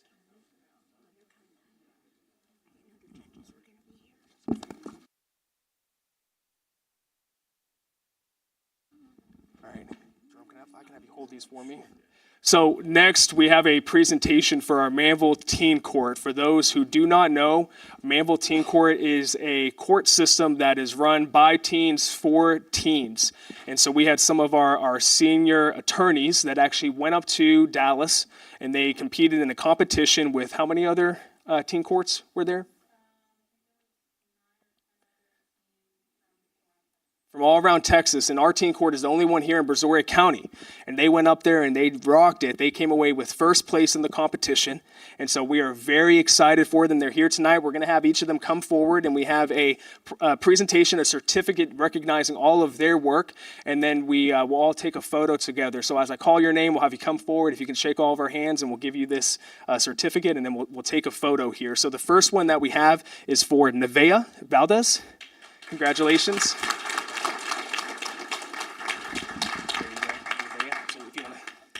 Okay, so next we have Lucas. I'm not going to pronounce your last name, Lucas. That's a complicated one. So congratulations, Lucas. Next we have Kang. Congratulations, Kang. Next we have Jalen. Congratulations. Congratulations. Next we have Brianna. Congratulations, Brianna. There you go, Brianna. Congratulations. Next, we have 3 more to give, and we have these. These are the individuals that worked hard to help us organize this event and put on the Manvel Teen Court. I think we're in our 2nd season of doing that, and you ladies work very hard. So we also have a certificate of recognition for Brianna Bob. Brianna, if you can come forward. And then we also have one for Megan Cavazos,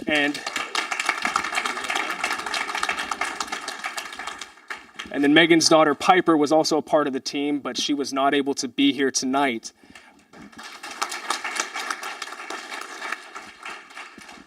So we also have 3 more certificates of recognition to give tonight, and that is to our hardworking judges for all that you do. They take time out of their busy schedule to help sit there and hear the cases that they try and help prepare our teens for going up to Dallas. So I'll have to get these signed. I don't have these signed for you guys yet, but just give me a second and we'll make sure to get these signed. So first, I would like to call up Judge Catherine Saman.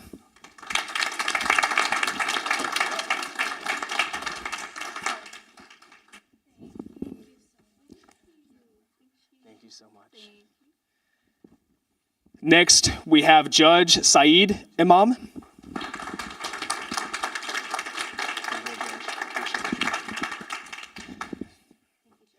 And then lastly, we have Judge Pat Monks.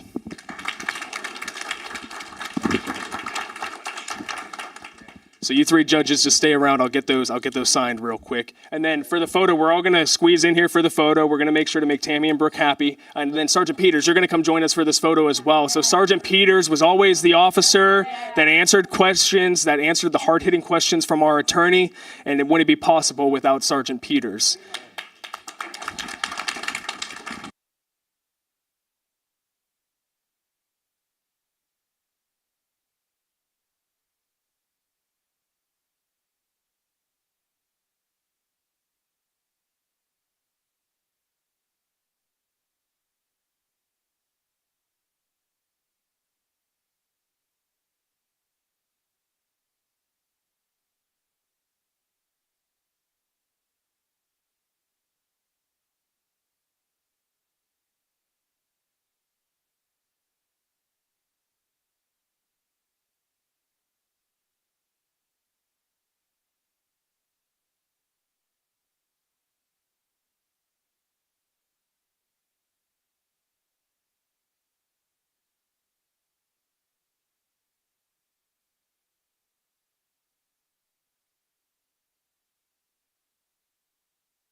All right, so I don't think we have everyone that's going to be here for this stack tonight, and so I'm sure I can give it to one of you guys to distribute to whoever's not here. But who went to the Houston Rodeo, Livestock and Rodeo show? Few people went. Awesome. So we have some of our Manvel FFA students that were able to participate and compete with their animals as well, and also had some animals place, and we wanted to make sure to recognize them tonight. And so as I call your name, we'll have you come forward, and then we'll all take a group photo together. And if I call a name and they're not here, we'll set it on the side. We'll make sure to get it to you guys. So we first have Trinity Hine. Trinity, are you here? Trinity is not here. Okay. Next, we have Vanna. I'm gonna butcher that last name. Oh, Vanna's here. So Vanna she participated in the breeding rabbit. So Vanna, congratulations for participating. How do you say your last name? Agamo. It's a beautiful last name. Congratulations, Vanna. So next we have Wyatt Sheffield. Wyatt, are you here? There he is in the back. So Wyatt got 5th place and 6th place for breeding cavies? Cavies. Awesome. So a cavie is a guinea pig, for those that don't know. So next we have Ximena. Ximena? Yes. I said Ximena? Man, I butchered that one. I'm doing my best, guys. I'm doing my best. Okay, we have Casey Terry. Casey? Awesome. Congratulations, Casey. So Casey actually won Best in Show for the rabbit.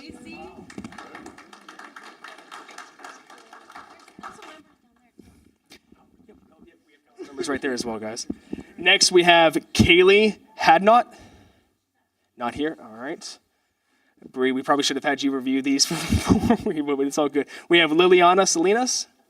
Nope. Okay, next we have Lindsay Crow. Nope, no Lindsay Crow. Everybody's coming back from Easter break. All right, we have Carter Burlew. Nope, okay. Next we have Chastity Lewis. Nope, all right. We have Dakota David.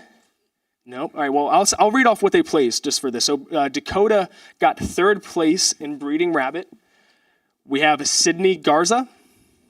Nope, so Sydney got 3rd in the heifer class and also participated in the breeding cavy. Is that how you say that? Yeah. Cavy, all right, I got it correct. Next, we have Savannah Sheffield. So Savannah got 1st place in the heifer class and also participated in breeding rabbits. So congratulations. Is that your 1st place trophy right there? Oh, very nice, very nice. All right. How do you think you say that, Nija? Naya? Naya Williams? Nija. Okay, so Naya got 3rd place in breeding rabbit. We have Mia Aguilar. Nope. Okay, so Mia got 1st place in breeding rabbit. We have Madeline Ray. Madeline participated in breeding cavies. I'm going to mess that up the entire time. Jordan Burlew. Jordan participated in breeding gilt. What's gilt? Female pigs. Okay. Gilt. All right. Javier Moore. Nope. Okay. Javier participated in breeding cavy. We have Hunter Garcia. Hunter participated in the market lamb. We have Helen Mount. Helen participated in breeding lamb and also breeding gilt, breeding pig. We have Harley Wiltz. All right, Harley participated in breeding rabbit. We have Danny Jimenez, breeding cavy. Do we have any more that are here? One more. All right. Well, we'll get to you back there. We're going through. So we also have Brianna Briggs. There, Brianna. So Brianna got a few things here. Ready? I can take a deep breath for this one. So got 6th place, 6th place, 5th place, 1st place, and best of variety in breeding rabbits and breeding cavies. So congratulations. Thank you. I know, she's got a few ribbons there. All right. We have Ava Gurley. Ava, this is another one. Ready? So we got 1st place in best of variety KV, 2nd place, 4th place, and 4th place rabbits. So congratulations, Ava. You were busy. Next, we have Audrey Smith. So Audrey got 11th in heifer, 3rd place, 4th place, 6th place with rabbits. So when it says the multiple places, is that because they had multiple animals? Multiple rabbits? Awesome. Adam. Awesome, Adam Maraska. So Adam got 12th place in heifer and also 2nd place in breeding cavy. Congratulations. Am I saying that right? Maraska, okay, all right. And then last one we have Addison Marosco. Addison, welcome. So Addison got 1st place in breeding cavy and 2nd place in breeding cavy. So congratulations. So congratulations, everyone. Bree will get you the rest of the certificates there. So I know that you guys work hard each and every day to take care of your animals, and you represented Manvel well. So appreciate all that you do and look forward to watching you and your careers and your journey in FFA. So council, let's squeeze together here, and we'll take a photo. How are we doing with the staging, Brooke? We doing good? All right, so we'll scoot up. Everybody scoot up a little bit here. There we go. Squeeze on in. All right, Harry, you got to scoot up in the front a little bit. They can't see you back there. You're trying to hide on us.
All right, thank you everyone for allowing us that opportunity. We like to make sure to honor our students and those in our community as they reach certain accomplishments, and appreciate everybody for supporting them. As you can tell, I have not bred any animals. We have gerbils and other pets, but we do not have any pigs. Okay, so next we have a public hearing. What we'll do for the public hearing is I will read it out. We will then turn it over to staff to give a high-level presentation of what the public hearing is on. I think we might have something to put up on the screen potentially as well. And then what we will do is we will open it up to anybody that wishes to speak during the public hearing. So this opportunity, and then during public comments will be your two opportunities to address council. We do not answer any questions during that time or engage. It's an opportunity for you to speak to us to sit here and listen, to take your feedback. So whenever I open up the call to public hearing, staff will present what is being discussed, so that way you have some insight into what the item is. And then I will do first call, second call, third call. If you wish to speak, please raise your hand. We'll have you come forward and you can address council at that time. So I read these fast. So for the public hearing, we are to hear input from the public regarding an ordinance of the City of Manvel, Texas, amending the zoning ordinance of the city by amending the zoning classification of 457 acres of land generally located east of State Highway 288, north of Highway 6, generally south of Del Bella Boulevard, and west of Farm to Market 1128, from single-family residential district and planned unit development to planned unit development and amendments to the Valencia planned unit development, providing for the amendment of the city's official zoning map, provision for severability, and providing a penalty in an amount not to exceed $2,000 for each day of violation of any provision hereof. So Evan, if you can give us and the public an overview of what this is. Good evening, Mayor and Council. So today we're talking about a rezoning, but the main thing about this application is it's adding approximately 18.6 acres. If you look at this is the existing development. The major change is actually right here. They're adding a portion to the development. You can see it right here. So just going over high level, I do want to say the applicant is in the audience for more like lower level questions about the details of this. But in terms of the summary, I'm just going to do really quick. They're adding a commercial tract, and that's actually right there. It's on the southeast corner of Pollard and Charlotte Street, and that's going to be like neighborhood commercial. They're adding some modifications to the sign requirements. In particular, they're modifying the primary entry monument, secondary entry signs, temporary construction sales signs, and then temporary community signs. Largely, these are things you'd see in a planned development. They're not anything unusual. The next thing is for this new section over here, they're adding, it's going to be single family, and what they're looking at doing is having a boulevard entrance, and that will match the similar subdivisions in Lakeland. And there's also that curve. So it's basically a wider entrance to the subdivision that acts as kind of two axes. In terms of the Charlotte Road expansion, that's mentioned in this development, but it's not going to be expanded all the way out. It's actually going to be expanded to the new subdivision for the single family. And then the city is working with the developer on a 380 agreement to extend that. If we can come to the terms with that, then that'll be extended. The last major kind of change is the drill site was formerly here. It's being moved here. And what does that mean? It's a drill site in open space. It's not permitting a drill site to occur there. The city of Manvel has very difficult and serious regulations for drilling. And one of those stipulations is it has to be 2,000 feet away from residential zoned or used homes, essentially. That site is within that area, so it's not a permission to drill. It'd have to come before you guys for a variance from that requirement. Just so it's largely going to be open space. And there's some minor changes. There's been just kind of clarification on the parkland dedication requirements. It's not lessening. It's going to be 11 or more acres dedicated. And then during the public hearing, there were no real comments that were received. It was more of people were just curious about what was going on with this development. So on March 25th, 2024, the PD&Z recommended approval with the vote 4-1. So 4 yeses and 1 nay for the recommendation of approval to this council. That concludes kind of overall view of this development. Great. Thank you, Evan. I appreciate that. So we will now open this public hearing officially for comments at 6:45. Do I have anybody, as the first call for anybody wishing to speak during this public hearing? Second call for anybody wishing to speak during this public hearing? And third call for anybody wishing to speak during this public hearing? All right, we will officially close this public hearing as well at 6:45 p.m. We will now move on to the public comment portion of our agenda. We have 2 public comments that have been submitted. So I will read out your name. If you can please come forward and step up to the microphone, state your name and address for the record, and then you will have 3 minutes to address the body. I believe, Brooke, we will also have the timer down there so you know where you're at and the time and whether or not you need to hurry up or you have more time for things to say. So first we have Paul Moore that is here to speak. Paul, if you could please come forward for us. Thank you for being here, sir, and just state your name and address, and you have 3 minutes. Okay. My name's Paul Moore, and I live on Charlotte Drive. I bought the house in '79. I've been there 45 years. And last week, I'll have to admit, was probably the most miserable week I've ever spent in Manvel, Texas. And that's because of the noise we got over here at this dear church we've got.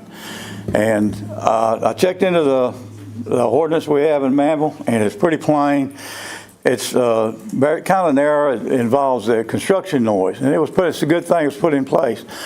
So but there's different types of noise. There's construction noise, and then there's other noise. So they violated it. The thing is 68 decibels is the threshold on the ordinance. So they violated it day in, day out for 7 days. They started the party the 24th, and then on the 31st. So the thing is, the other type of noise is the bass. Everybody knows what boombox is, right?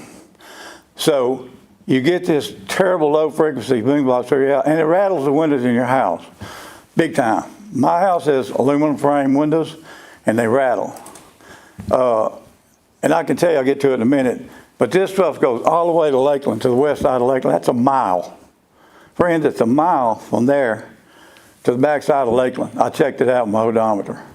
So I'm trying to make it short, but thing is, I'm sitting around my house one day, and I realized I can't sit down and balance my checkbook. I can't read a book. I can't turn the TV on. Well, who wants to watch TV, right? Can't turn the TV on. Can't read a book, or can't have a conversation with my wife because of the noise. It's constant, it's relentless. They got a sound system down there that's probably applicable to NRG or Indianapolis or a race car track. It's way beyond anything we need down here in this town. And so it's relentless, though. They didn't stop. He runs from like 8 at night, 8 in the morning, about 8 at night. And it's constant. So it made me think of a situation that happened in Temple, Texas back in the 80s. The Attorney General Janet Reno sent a bunch of FBI people over there to arrest David Koresh. And he had about 80 people in his compound. So what did they do? They got there, they set up a perimeter of these super loud speakers, and they put the most foul sounding, craziest loud music on day and night so the people couldn't sleep. And they did it on purpose. It's basically, it's kind of like a psychological warfare. And I got thinking, this is not a hell of a lot different. I'm sitting here, if I wanted to get their message, which I don't, I'd simply go down there and a little bit of speaker like this would be sufficient. But it's not. So the thing is, they created, in my opinion, what they've done, they've created a sound weapon. The ordinance we got has nothing to do with maintaining any kind of discipline on the bass sounds. So to make a long story short, they got Jesus all over their church down there. That's good. I like that. I don't think Jesus would approve of their method. I'm not against their ideology. I was raised in the Christian church myself. What I got a problem with is their method. And so I was sitting there, I called some people I know in Lakeland. They live on the west side of Lakeland. It's a mile. And I said, what did y'all think about it? Did y'all get any of that repercussion from that down there? And the guy said, me and my wife were in the bed on that morning, Sunday 24th. We were going to sleep in. And at 6 a.m., they got knocked out of the bed with this loud sounded like a jumbo jet coming over their house. And then, of course, the bass said they thought the guy was in their driveway. So that was the end of their nice little day they planned on. So I'm just saying that the threshold level is like 68 decibels. They were probably over 200 when that happened. But that's a mile. It takes a lot of force and energy. So I'll just say I wish council would consider stopping that cold turkey. They went a week. I think 2 days would be more than enough on that and make it a weekend. People don't need to listen to it for a whole solid week. So I look at it like this, you know, they're trying to shove it down my throat, just like they tried to shove it down those people in Waco's throats. That ended bad for everybody. They all died. But what I don't like is the idea that they're trying to, with this superpower thing they got down there, they're trying to shove it down our throats. And that I don't like. Appreciate that. Thank you, Mr. Paul, for being here. Thank you for your comments. So, Mr. Paul, real quick, just a question. You've lived in Manvel for what, 45 years? You moved here in 79? This October will be 45 years. 45 years. What's one thing you love about Manvel? What I like about it? The peace and quiet. You know, my mom once said, there's a lot of things you can live without in life, but there's one thing you can't live without, and that's peace of mind. Yes, sir. And when you get knocked out of bed at 6 o'clock in the morning, you don't have too much peace of mind. Absolutely. Well, thank you, Mr. Paul. Appreciate you being here and for living in Manvel all these years. All right, next we have Miss Martina McNichols. All right, Miss Martina, if you could just state your name and address for the record, and we got 3 minutes for you. Martina McNichols. I live at 2606 Newport Lake Boulevard, Manvel, Texas. I just had a few considerations for council in reference to the ADUs, in reference specifically to the detached ADUs, considering the number of stories for the ADU, the minimum and maximum square footage for an ADU that's detached, and the minimum lot size to build an ADU within the city. Also, in reference to the utilities, in reference to electrical meter, and in reference to the sewage. And specifically, when connecting to the main line for the ADU, will it have an upsides for the main line? And also the fire code in regards to the separation in feet from the main residence, and considering the site drainage due to the fact that a lot of the property in Manvel is in the flood zone, and also the number of ADUs allowed per lot based on the minimum lot size.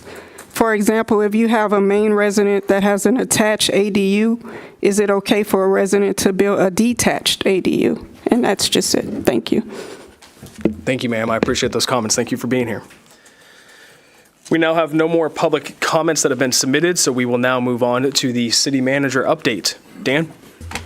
Thank you, Mayor and Council. So just a couple of updates tonight. I want to remind you that our groundbreaking for the new police station is this Wednesday morning at 10 a.m.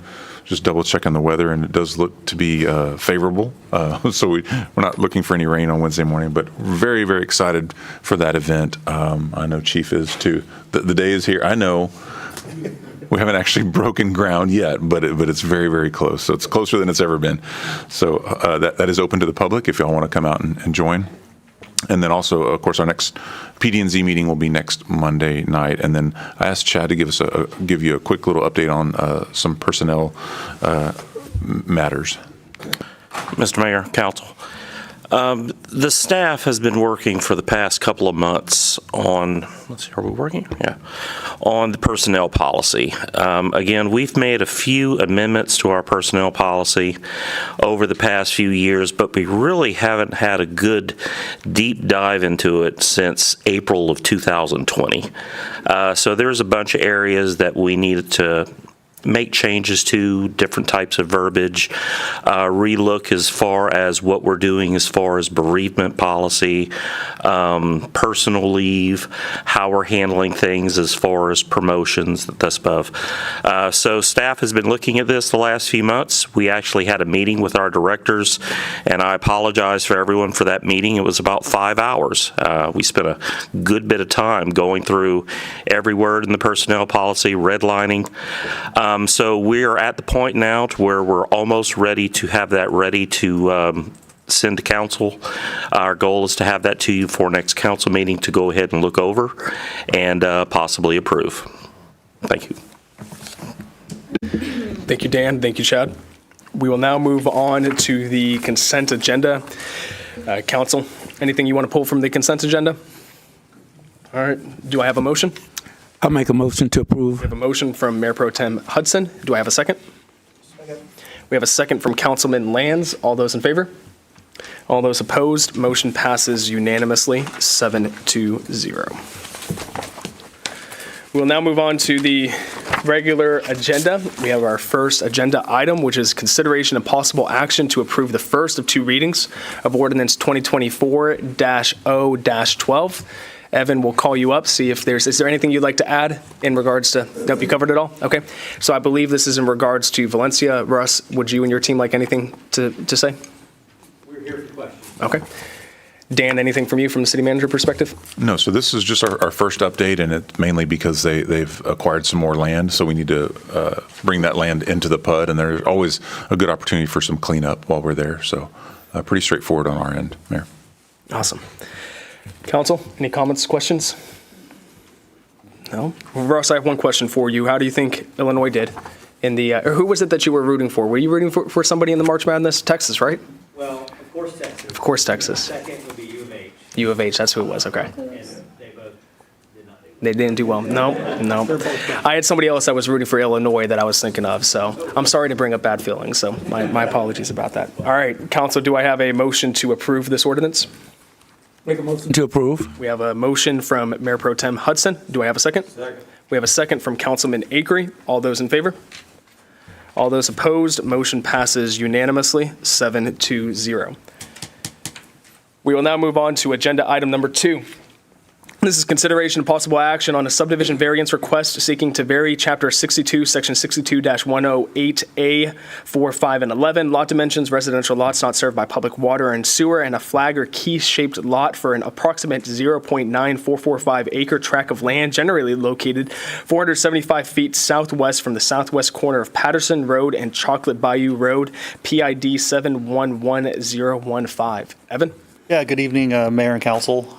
This variance request is for a lot on Patterson Road. You can see it here, it's in red, and it's essentially a flag lot, which means it has a narrow frontage, which in this case is 20 feet, and then basically that's their access that they're trying to use, and then goes into a developable lot in the back. We've been working with this, I think, is Mary Ringer in the audience? Okay, the applicant's in the audience, and kind of will explain the case after I present. So in terms of this, the requirement is for a lot in the open single family is 120 feet minimum width. So they're proposing 20, and a minimum of 1 acre. In this case, it's just under an acre. It's 0.9445 acre, and it may be a little smaller. On the survey, it showed, here's a picture of it, this is they already have a culvert. Here's the survey, and it shows that there could be a right-of-way easement. So if this does go forward, that would be a condition for approval. The second part of this is there's no water and sewer out there, so they have to do septic as well as wells to serve this property. And this is for a single-family home, just to clarify that now. They're under an acre, but it's still possible based on the regulations of TECQ. If we approve this, it can go forward with a home. The last part is that flag lots are discouraged. And this happens when you have a property that, when you have a deep property, these things tend to occur because you can't divide it into two. In this case, this property came from, it just kind of disappears. The property in front of it that shows the remainder of this parcel subdivision, it wasn't done by plat, it was done by meets and bounds. And essentially, even if you looked at the whole property, there's not enough width to meet 120 feet per each lot. In this case, the property in front has a home right in the middle, of course, as they tend to do. So basically, they're looking at doing a house on this lot.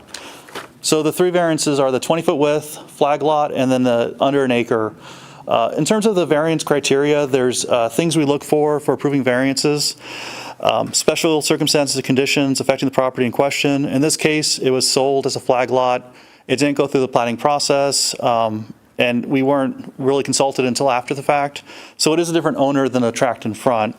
I know the property owner has tried to work with the adjacent property owners to get more frontage, but it's a tough ask. The other property is just under an acre as well. There's another property to the northeast, and it's just a complicated thing to get more frontage for this property. The next criteria is enforcement of the provisions of this chapter deprive the applicant of substantial property right. In this case, if this is denied, they couldn't build a home based on the current configuration. So they'd have to come back either before for another variance with more frontage or something to that effect. And the third criteria, if the variance is granted, it will not be materially detrimental to public welfare or interest to other property or property rights in the vicinity. In this case, home would be built there. I don't think it'd be injurious to the other property owners. So staff's recommending not approval on this variance, and that's kind of what we do as staff. We look at the code, and flag lots have typically been something that has been frowned upon just for subdivisions. And I do want to mention that I did write a development agreement just in case you guys decided to approve this variance. And I have the following conditions recommended if you guys decide to go forward with this. And, sorry. It's always easy to find when you're not in front of an audience. Okay, the recommended conditions, if approved, is this agreement is for single-family residential development only, and including all accessory structures, and does not apply to any other development. All right-of-way required for Patterson Road shall be dedicated by separate instrument prior to any plat or plat process with the city. And the third condition is that if this is approved, the subdivision variance is one part. The other part would actually be going through the ZBA for an approval of the less than 1 acre lot in the open single family. So those are the three conditions if approved. And the applicants in the audience can answer any questions or kind of give their detail. Well, thank you. I appreciate that. Would the applicant like to come forward and say a few words? And while you come forward, Bobby, just a question for you. If council wanted to go in a favorable direction for this tonight for the applicant, what's before us tonight is just a subdivision variance request. Would we be able to approve a development agreement, or that would have to come at our next meeting because what's before us tonight is just the variance request? Well, the development agreement would just memorialize the conditions, basically. That's been our traditional, and we do that in the form of a development agreement for variances, in parentheses, not to be confused with the regular development agreement, which would be a development, well, that's kind of a development agreement, an agreement with the developer providing for terms of development. We call it a development agreement. That's just how our past has been, but it's really just a condition agreement for the variance, and we can do that today. Okay, perfect. Thank you, Bobby. I'm sorry. Well, thank you for being here tonight. The floor is yours. Well, we're just a single family, you know. We only have 2 kids. We just want to be in an area where my kids are safe, which is Manvel.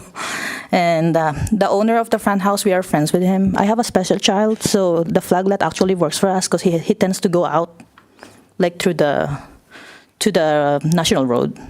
So when we bought this, we were mentioning to our friend that we are planning to buy a land for that reason. Instead of, we currently live in Rodeo Palms, and he had instances already that he went out and we couldn't find him.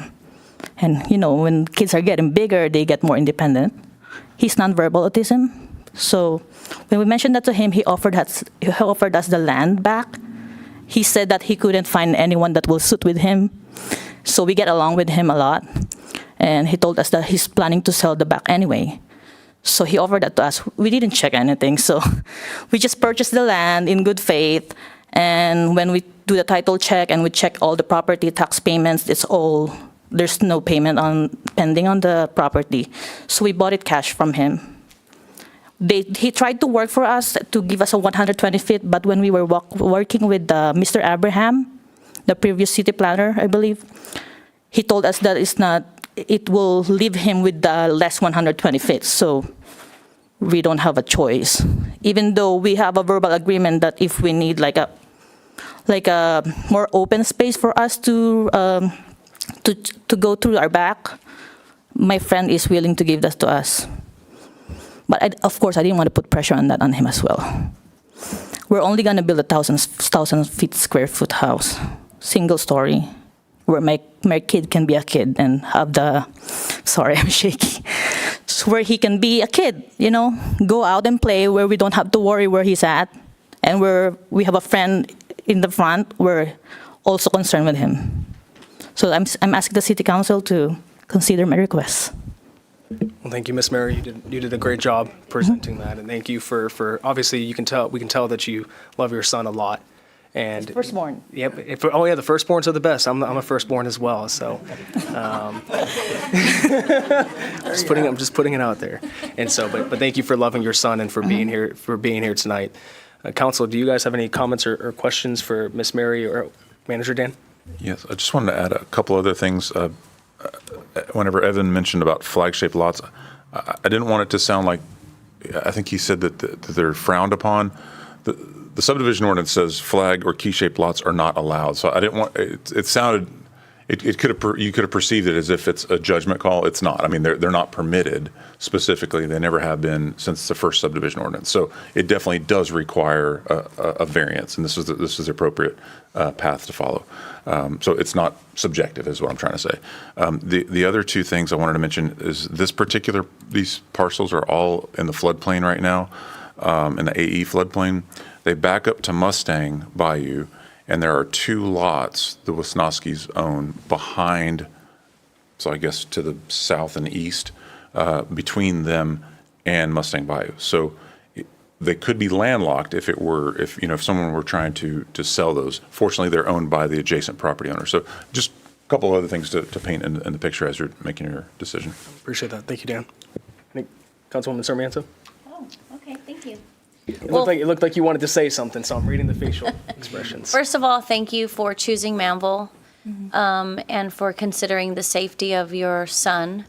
I think that it's a very big and bold move to choose to live specifically in Manvel in an area where the homeowner in front, they know your situation, so it creates safety for your son. I can't imagine the feeling of not being able to know where he is in a dense populated area. So I just want to say that I'm in favor of you doing that. Thank you, Councilwoman. Councilman Opliger? My only concern here is if emergency equipment had to get in that road, I don't think you get a fire truck to make that turn into that driveway at 20 feet. Right? That would be, so that's just, it's platted this way, right? It's not platted yet. That's what they're trying to do, is plat it. Yes, sir. It's not platted with the county yet, that way? No, sir. They're existing parcels. In order to get a building permit, then that's whenever the platting kicks in. So they're trying to plat it as one So lot. the property owner, it's not divided yet? There are different parcels, different tracts, different property IDs and whatnot, but it hasn't been officially platted yet as such. So if the technical term is it's an illegal subdivision right now, but that sounds scarier than it is. It's just, it's been subdivided, but not through the platting process. So if it were approved, would that become a street, or is that a driveway? It's a driveway. It'd be a driveway. How wide are other driveways? Are they 20 feet? So the minimum driveway is 12 feet, but fire would review this permit and make sure that whatever they needed was provided during the permit process. Yeah, typically for fire lane, then you're looking at a minimum 25 feet. I have seen in the process in the past where instead of 120 like you would normally see on an open ditch, I've seen it smaller, like 60 feet, which is the normal right of way, not a road, but the right of way, if you will, the ingress egress being 60. Okay, but this is not a street for public. This would be their driveway. Right. This is just their private driveway to the back.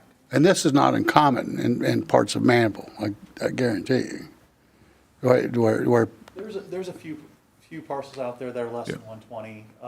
In this area, there's a couple. Some of them are owned by the same property owner, so it's not as big of an issue. But yeah, this does occur. Councilman Lands? The .93 acre tract, does that include, that's including the 20-foot right-of-way that square footage is in that .93? So I subtracted just on the bear of caution that dedicating that 30-foot right-of-way for the Patterson ultimate right-of-way would reduce that to that size. It still works with well and septic, so that's not an issue. Well, and septic would work on that? It will. So you're saying that that flag part of it is in the .93? That's correct. Okay. What about the possibilities of, and I guess that flag is going to be ownership, what about the possibilities of just a right-of-way easement? Take that flag, that portion out of their portion of the land and just have a right-of-way easement back to that back part. And then you're getting rid of your 20-foot wide, 20-foot width. I mean, you can be wider if the people in the front still own that land. I mean, it could be, is that something that has been looked at, or? That's when we're dealing with right-of-way, we want a minimum of like 50 foot, and we'd want to dedicate that as right-of-way. 60 feet, sorry, 60 feet minimum. So that doesn't really work. In this case, the private drive would be a better option. And of course, that would decrease the total size of that parcel to be even less than an acre. But currently it would work for well and septic.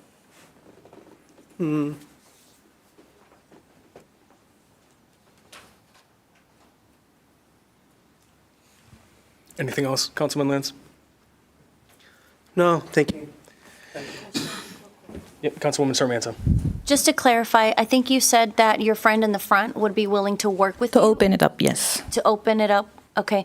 So knowing that information, is that something that would need to be verified in the permitting process? If we approve this as council tonight, how would that incorporate into the existing owner allowing more access there? I've seen it where if the flag portion is at least 60 feet, then it's no longer considered a flag. I've seen that before. Okay, and right now it's how much? I'm sorry. 20. It's 20, so they need a total of 60 By code, it's 120 for this. by code. But for this particular case, 60 is what you've seen. I've seen, and that could be your variance, I suppose. They're That supposed to pave it. It's a road. I'm sorry? I've seen where it's, like Dan says, where it's 60, but it's really, they dedicate it as a road. They dedicate it as a road. To get back there, then their responsibility until the Prop B would be to pave that, so nobody wanted to have a 60-foot strip going back instead of the 20-foot strip. Nobody wanted a 60-foot strip that they would have to pave to put a city road to get back to the property. And then, like you said, it takes away from the total acreage. From the which total could be- acreage. So this is a way to get the best of both worlds, but we haven't allowed that. She may not have mentioned this, but she did reach out to her friend in front of her, but also the adjacent property. Mr. Frank. And they were not interested in giving any more property for For access. For access, that's correct. Okay. And you are aware that that is could be a potential limiting access for fire in case anything happened? I mean, what are knowing specifically now that, you have a special son who's nonverbal, should something like that happen, what are your thoughts with hearing them say it might be difficult to get fire back there? Well, like I said, Mr. Brian Furness is willing to give us, like verbal, to open up the space so if we need more access. You need more. Yes, and I'm a registered nurse, so I know if there's emergent, Okay. we're not gonna wait. Okay. Councilman Perry? Okay, so currently it's 20. That's correct. And when she discussed the neighbor offering some right of way, if the neighbor offered up to 40 to make it 60, would that work? So there's a problem. The owner in front is also under an acre. So it's kind of robbing Peter to pay Paul, in the fact that if we want to table this and come back and see if we can get more than 20 foot of this leg, it's just taking more acreage from the other property that doesn't really have acreage to give. This is a rough situation in terms of the existing lot configuration and meeting those requirements. Okay. And so here's the way that I look at it. When I look at the different, what we must show as good and sufficient, based off of the enforcements of the provisions of this chapter, we will deprive the applicant of a substantial property right. They have bought this property, and understandably, they bought it as a flag-shaped lot. But what we need to understand as council, especially having council members that live in the older parts of Manvel, there are some very unique things that happened back in the day and that will happen in the future. We have our standards, and we must follow the standards, but we look at variances at a case-by-case situation. And based off of this, the only reason why we're saying we would say no is because they don't have 120 feet or 60 feet. To me, saying no to them being able to build a home for their family over 40 feet, I won't be able to sleep at night if I say no to that. So for me, I do not want to deprive them of a substantial right to their property, which is why I'll be voting in favor of this variance tonight. So unless any other council members have any comments or questions, we'll call a vote. Councilman Opliger, do you have So this is their driveway. It's not a street, it's not a named street, it's their driveway. Yes. So, I have a Right? picture And- here that I took, and it took that's a me- good photo. Yeah, so right here's the driveway. Wow, that laser pen planet does Yeah, not. but You're that's- trying to point, but it doesn't, yeah.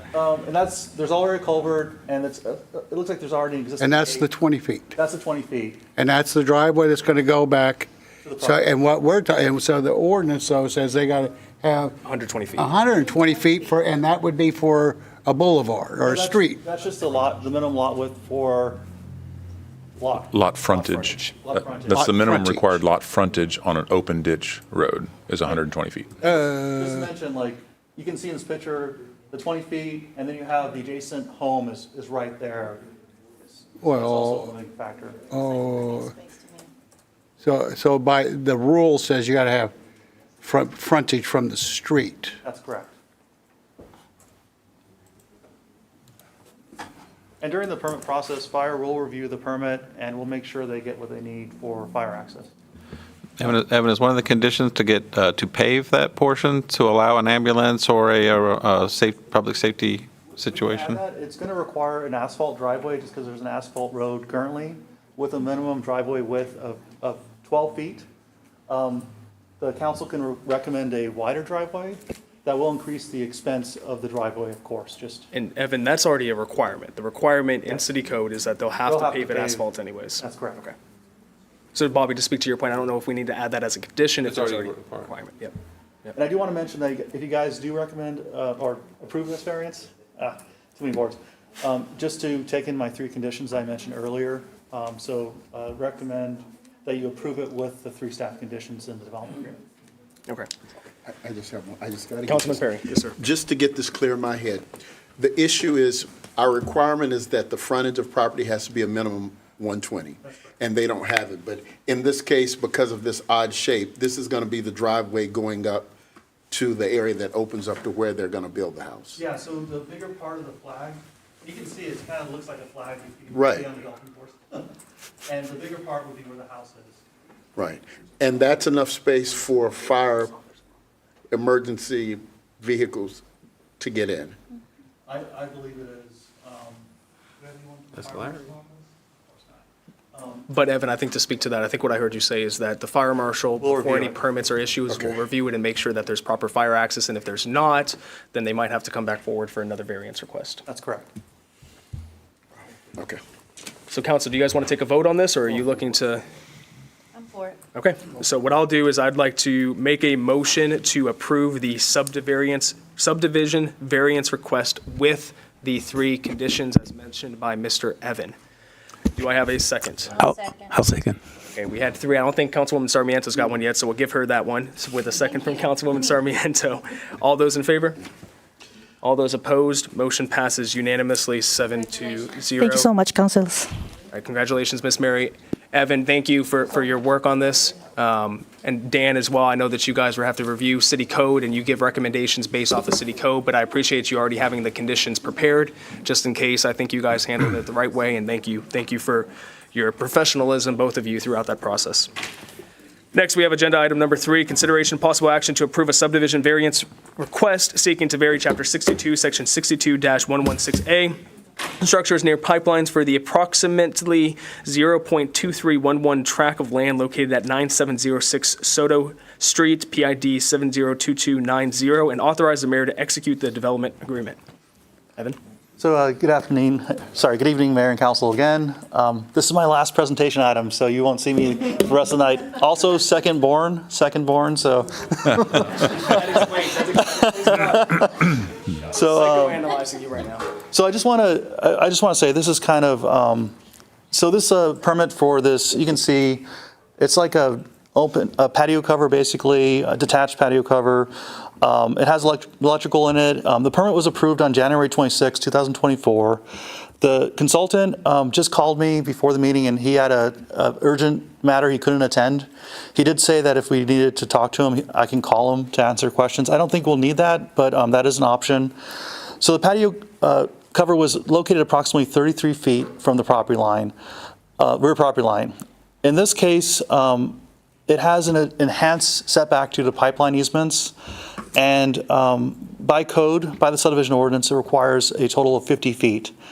And the plan reviewer reviewed this permit, and a lot of times when you have a home, you have the building setbacks on your plat, and it shows, like the 25-foot front, 5-foot sides, and then like a 20-foot rear.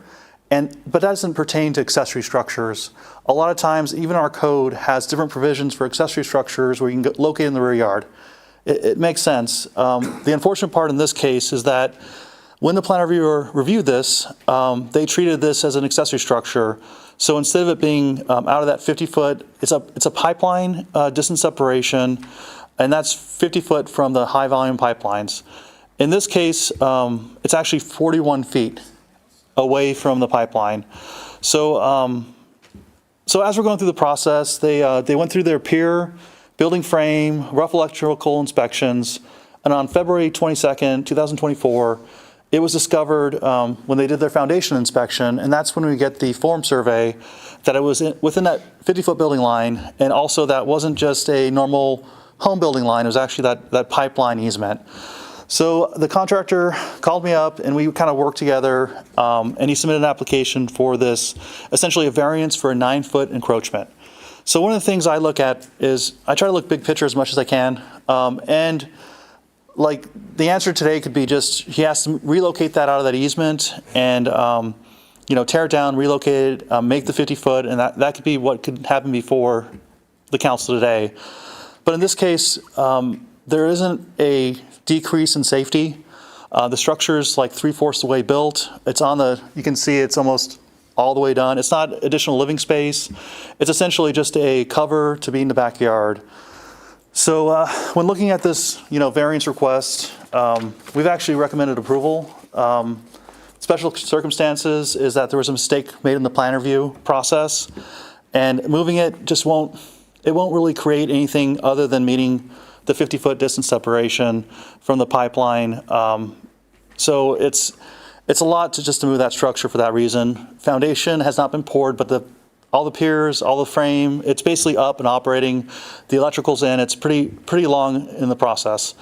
The enforcement of the provisions, they basically just have to relocate this at substantial cost. And if the variance is granted, it won't be injurious to the other properties. And like I said before, this is, I got with staff. I'm working on getting the template up and make sure this never happens again. But when we looked at how far this project is, it just doesn't make sense to require them to move it. So we're recommending approval of this variance for those reasons, and that's where we're here before you. But it was a mistake.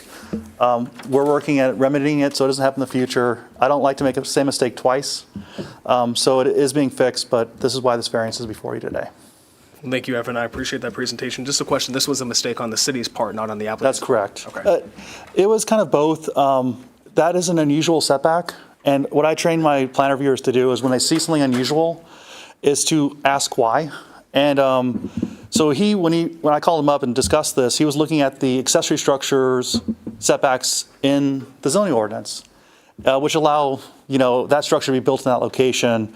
So it was basically the applicant plus the city interpreted it the same way, but unfortunately this is a special setback which requires that 50 feet for structures.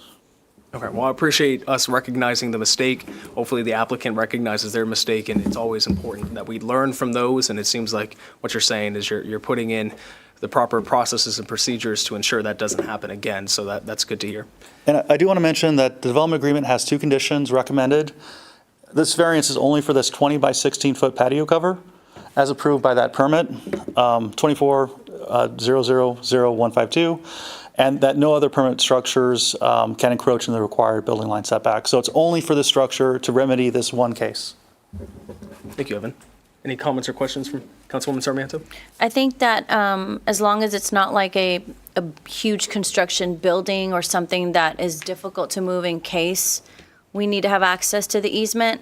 I think when it's an encroached easement and they're willing and it's something like this that it's not that big of a deal, I think there's nothing wrong with that. I would vote for that. Thank you, Councilwoman. Manager Dan? Mayor, I was just going to say, so this is an interesting ordinance. So it's sort of grown legs over the years. So the original concept, and this is an ordinance that came from Friendswood when Exxon was trying to bring pipelines through the city. They adopted this 50-foot setback. So it was really a way to protect the homeowners, the existing homeowners, from new pipelines coming in. So that's still the case, but now it's sort of retroactive, or not retroactive. It's reciprocal, I guess. So now it's also to make sure that you don't build within 50 feet of an existing pipeline. So in one sense, if someone was willing to build closer than that, the only person, I mean, obviously if they don't get in the pipeline easement itself, as long as they're outside of the pipeline easement, the setback is really extra. So the only person that's potentially has any skin in the game is the person that's actually requesting the variance. So anyway, I just want to provide that history. That's how this came to be, was really the other way around, to protect us from the pipeline companies. Well, as long as it's Exxon and not Shell, we love our Shell people. Our And Chevron. Oh, Chevron. We love our Chevron employees. Yep, Chevron's great. Any other comments or questions from council? No? Okay. Do I have a motion for this agenda item? Make a motion to approve. With conditions? With the conditions. All right, we have a motion from Mayor Pro Tem Hudson. Do I have a second? We have a second from Councilman Akery. All those in favor? All those opposed? Motion passes unanimously, 7-0. We will let the second born head on home. Thank you, Evan. We now have agenda item number 4, which is consideration and possible action to approve the fiscal year 2022-2023 audit as presented by our auditing firm. So I think we discussed this during our workshop, so we might be good there. Rosie, Dan, anything that you guys have to add? Nope. Any comments or questions from council? Do I have a motion? I'll make a motion. We have a motion from Member Perry. Do we have a second? We have a second from Member Lands. All those in favor? All those opposed? Motion passes unanimously, 7-0. We now have consideration and possible action to direct staff regarding ADUs. This was discussed during the workshop as well. Any other comments or questions or statements from council? So what I'll do is I'll make a motion to direct staff to prepare guidelines and a checklist to ultimately present before council and PD&Z. Do I have a second? I'll second that motion. Okay, we got a second from Councilman Lands first. He beat you to it there, Mr. Jerome. So all those in favor? All those opposed? Motion passes unanimously, 7-0. Agenda item number 6, this is consideration and possible action to direct staff on amending the design criteria manual. This was also discussed during our workshop. Any other comments from staff? Nope. Any other comments or questions from council? Okay, so I will make a motion to direct staff to move forward with drafting up changes to the DCM as discussed during our workshop. Do I have a second? I'll second. We have a second from Councilwoman Sarmiento. We're sharing the love tonight, guys. I like that. All those in favor? All those opposed? Motion passes unanimously, 7-0. We now have agenda item number 7. This is consideration and possible action to approve ordinance 2024-0-18. Rosie, we will turn over this one to you. Good evening. This ordinance is requesting for the flock cameras. What staff decided to do was put it in a 3-phase project. First phase, of course, the city's entry points. The second one would be the school, and then the third one would be go to the HOAs. for various reasons. One, for budget constraints. Two, to allow us time to speak to the school district to see if we can come into a cost-sharing agreement, and to go to the HOAs and discuss it further to see what kind of grants they would need or what kind of agreement we could come up with them. And what I'm requesting here is $100,000 for the transfer in from the fund balance for the revenue, and $100,000 for the expense on the maintenance agreements. This would cover 21 cameras at 21 different entry points of the city. Any comments or questions from council? Rosie, I have just a few questions here. I'm looking, and I think I sent this to you guys in an email, and I appreciate you guys reading that email. If I'm looking at this here, so we're increasing our transfer in fund balance by $100,000, and we're increasing our maintenance agreements line item by $100,000. Yes, sir. So where's that $200,000 coming from? I don't see a decrease from anywhere. Well, technically, one is a revenue, and the other one's an expense, so they net out to zero. The fund balance is a balance sheet item, so it's not a revenue or an expense that we would hit. That's an automatic entry that the books would do when we record the fund balance transfer in. Okay. So we're taking, so for 10094999, we're transferring into that $100,000 from our general fund balance. Yes, sir. To increase that line item revenue by $100,000 to 1.3. And then we're also increasing, to make sure that we don't ever go over in expenditures, according to our audit, we're increasing 10905458 maintenance agreements by $100,000 to account for that expense. Yes, sir. Okay, all right, I understand that now, appreciate that clarity. So $100,000, we say that's gonna cover every entrance, but when I'm looking at what was presented at our last meeting, I don't see any of these that would total $100,000. Technically, it was $80,850 for every entrance covered, but I added a little bit for contingencies when buying the materials for the poles and anything else that might be needed. Okay, awesome, no, I appreciate that. Yep. And then two other questions that I have, one will be for you, Rosie, one might be for Dan and Chief. For you, Rosie, what does this leave us at from a fund balance standpoint? If we're pulling $100,000 from our fund balance, what are we currently sitting at? I think the auditor at our last meeting said we were at 75%. Our auditor at this meeting said we were at 67%. What are we actually at? Right now, our fund balance, after I had done the journal entries for the other transfers in, leaves us at $11,721,451.79. So I would take an additional $100,000 out of there. Okay, what, do we have that in terms of a percentage according to our financial policy? You're talking a little over 50%. Just a little over 50% right now? Okay, is a little over 0.5%, 5%? No, it's a little bit more than that. I'd have to do the actual math. I'm just, because I'm including the capital expenditure, so I have to reduce all of that. Okay, because I was going to say, because I know our fiscal year 2022 year end left us at, and when we approved the budget, we were at 7.7 million. So I was about to ask, where does that additional 4 million come from? But that's from fund balance for capital expenditures. Yes. Okay, so we're not, from your perspective, we're not, if we take this money out, we are not violating our financial policy. No, sir. Perfect. Last question I have, Dan and Chief, talking about the grant program in the school district, what are we looking at as a timeline for that? In my opinion, I was hoping we would have everything tonight. Boom, boom, boom. Let's hit it. Let's get it. But I don't want us to just be, waiting 2-3 months to hear back from the school district. I want to make sure that we keep movement on this. So what are we looking at from a timing standpoint to get that grant program going? Who's going to pull the trigger here? All right. So when we spoke with them a week or two ago, so they don't have a project for this.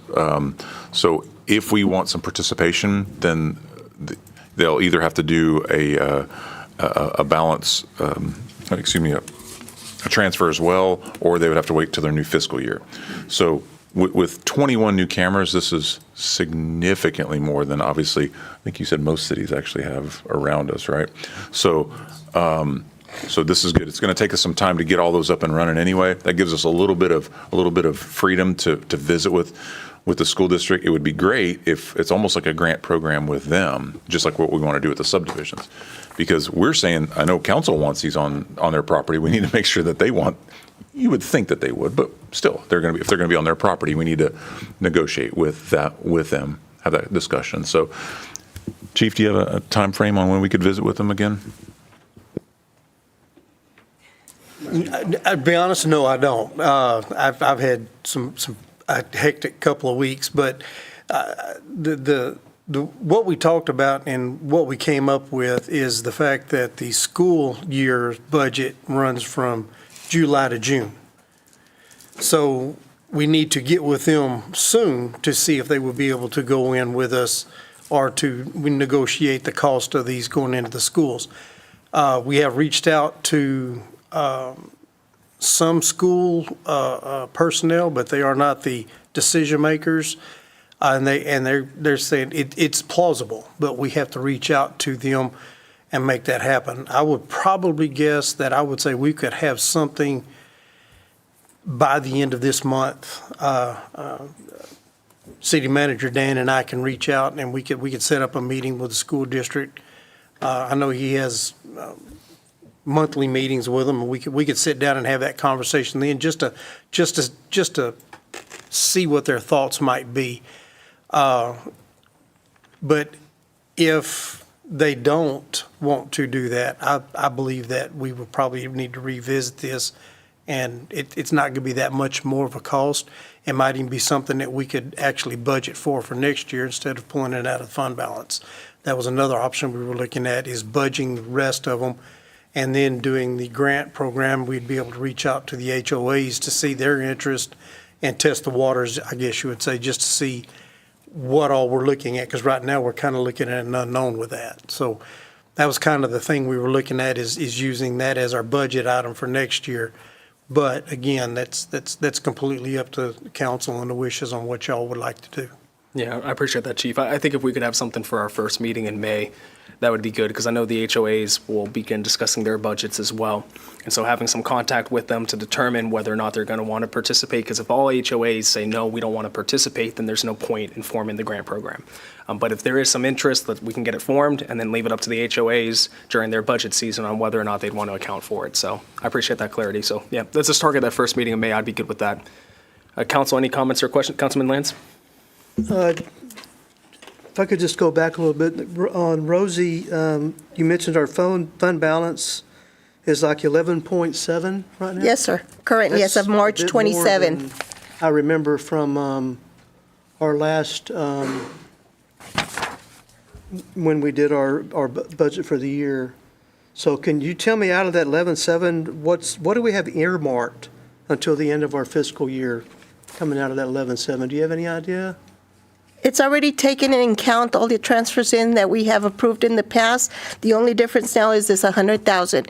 But keep in mind, your fund balance changes every day based on the revenues and expenses that come in every day. Okay, yeah, but we know that until the end of the fiscal year, we're going to be taking out for salaries and all of that. So you don't know what? No, that's not coming out of fund balance. No. Okay. That's part of our budget, part of our revenue and expense. Okay, that's right. You're right. It does affect our fund balance at the end of the year, but Okay, all right. based on that. My bad. Then that fund balance has grown rather nicely then this year. Yes, sir. Just But keep in mind, not all our expenses have come in yet. Some of our major expenses come in towards the end of the year, Okay. as well as some of our revenues, like our franchise taxes come in almost towards the end of the year. Okay, and all right. Manager Dan, I think you want to just Yeah, add just one. Rosie, could you, At a recent city council, we had each of you come. Hey guys, you guys get to hear my voice twice there. you're out of order. Oh, his phone's shutting down. It's shutting down and pulling up the video at the same time. Let you talk and I couldn't control it. That's what my wife says every day. Thank you, Larry, for reminding me of that.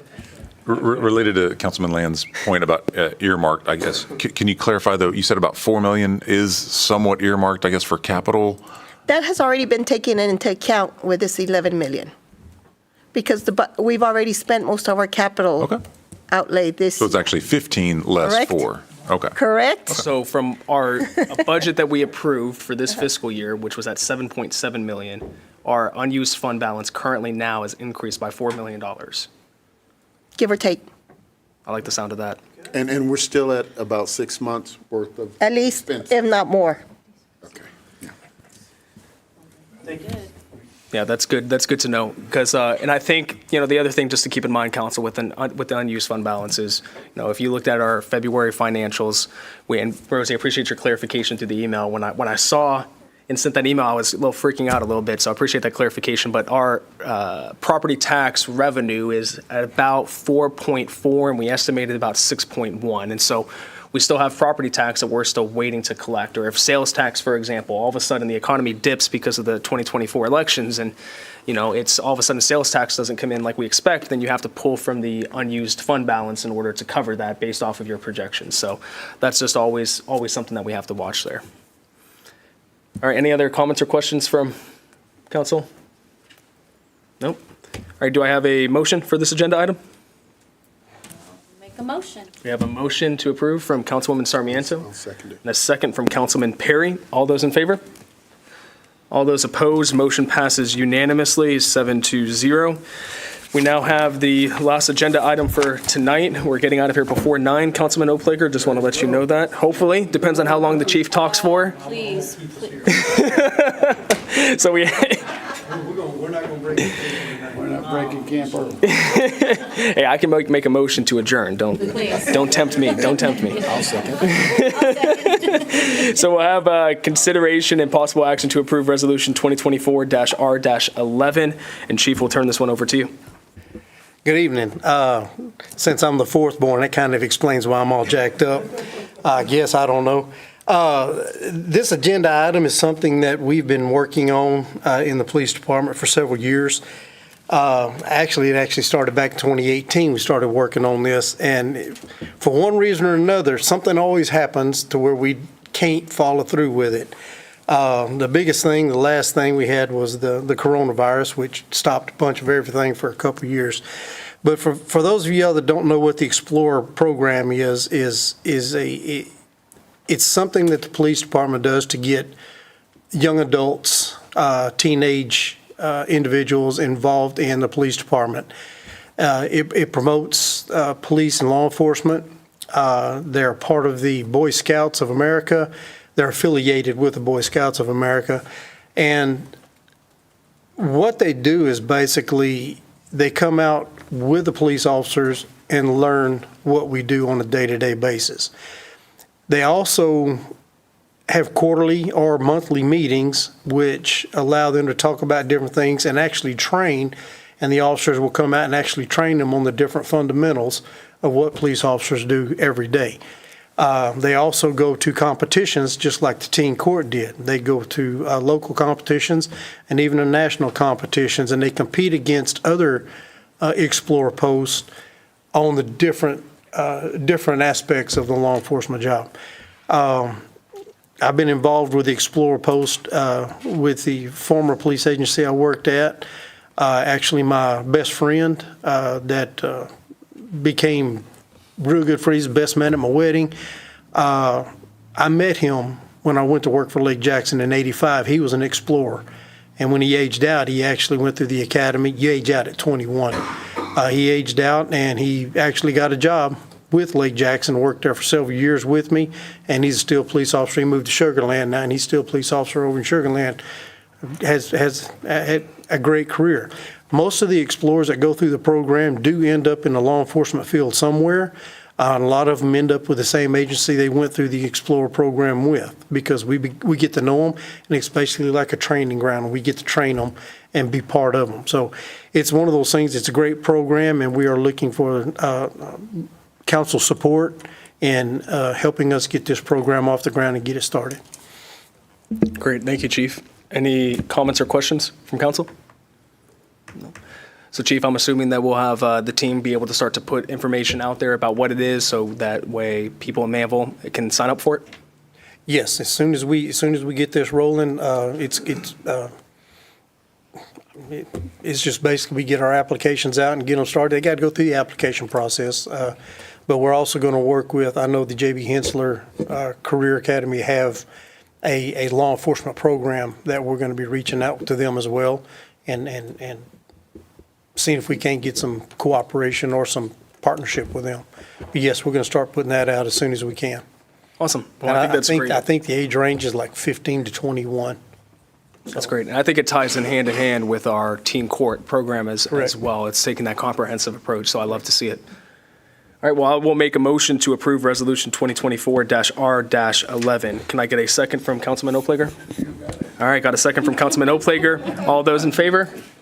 All those opposed? Motion passes unanimously, 7-0. Councilman Lands, I believe that you have a mayor and council comment that you'd like to make.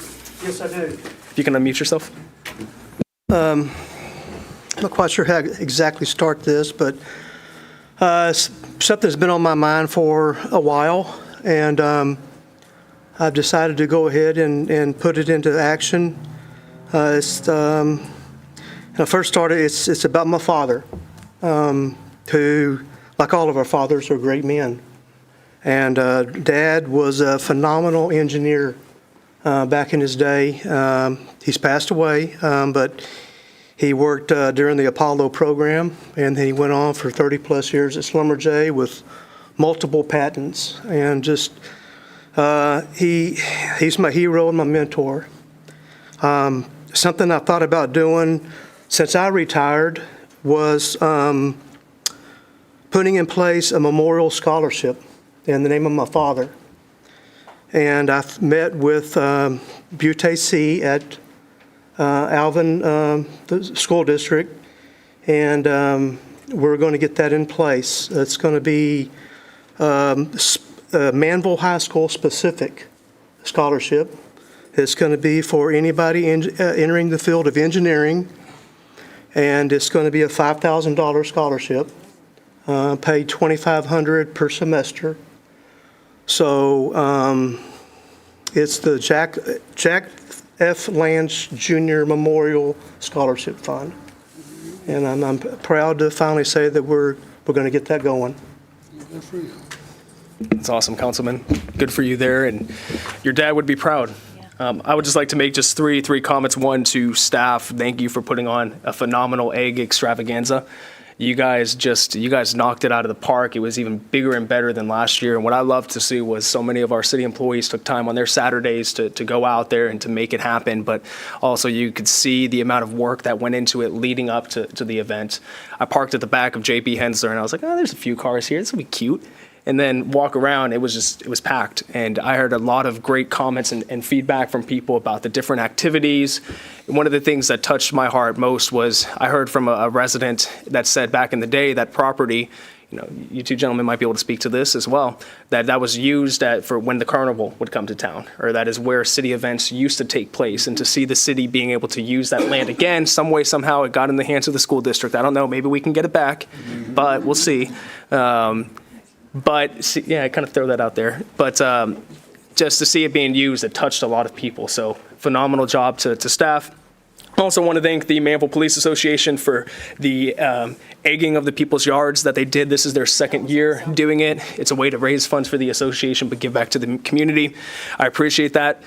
And on something that's a little bit of a sterner note, we have 4 candidates that are in the room tonight. I've reached out to all candidates for the school district as well as for Manvel City Council. Please, my ask to you is I should not be getting calls on the weekend. I should not be getting calls during the week when I'm with my family about people who are putting out signs on property without permission and putting signs in the public right-of-way. So my ask is please make sure to properly place your signs. That way we do not have to send code enforcement around to pick up signs, and that also I don't get calls at 9 p.m. at night, people frustrated about sign placement. So if we can all make sure, we ask people to vote for us, we're there to represent them. Let's make sure that we do it the right way, and I appreciate everybody I've interacted with, your openness to making sure to address that, so I truly appreciate it. So with that, any other mayor or council comments? Okay, hearing none, do I have a motion to adjourn? Make a motion to adjourn. We have a motion from Mayor Pro Tem Hudson. Do I have a second? Second. We have a second from Councilman Acree. All those in favor? All those opposed? Motion passes unanimously, 7-0. We are out before 8 p.m., everyone.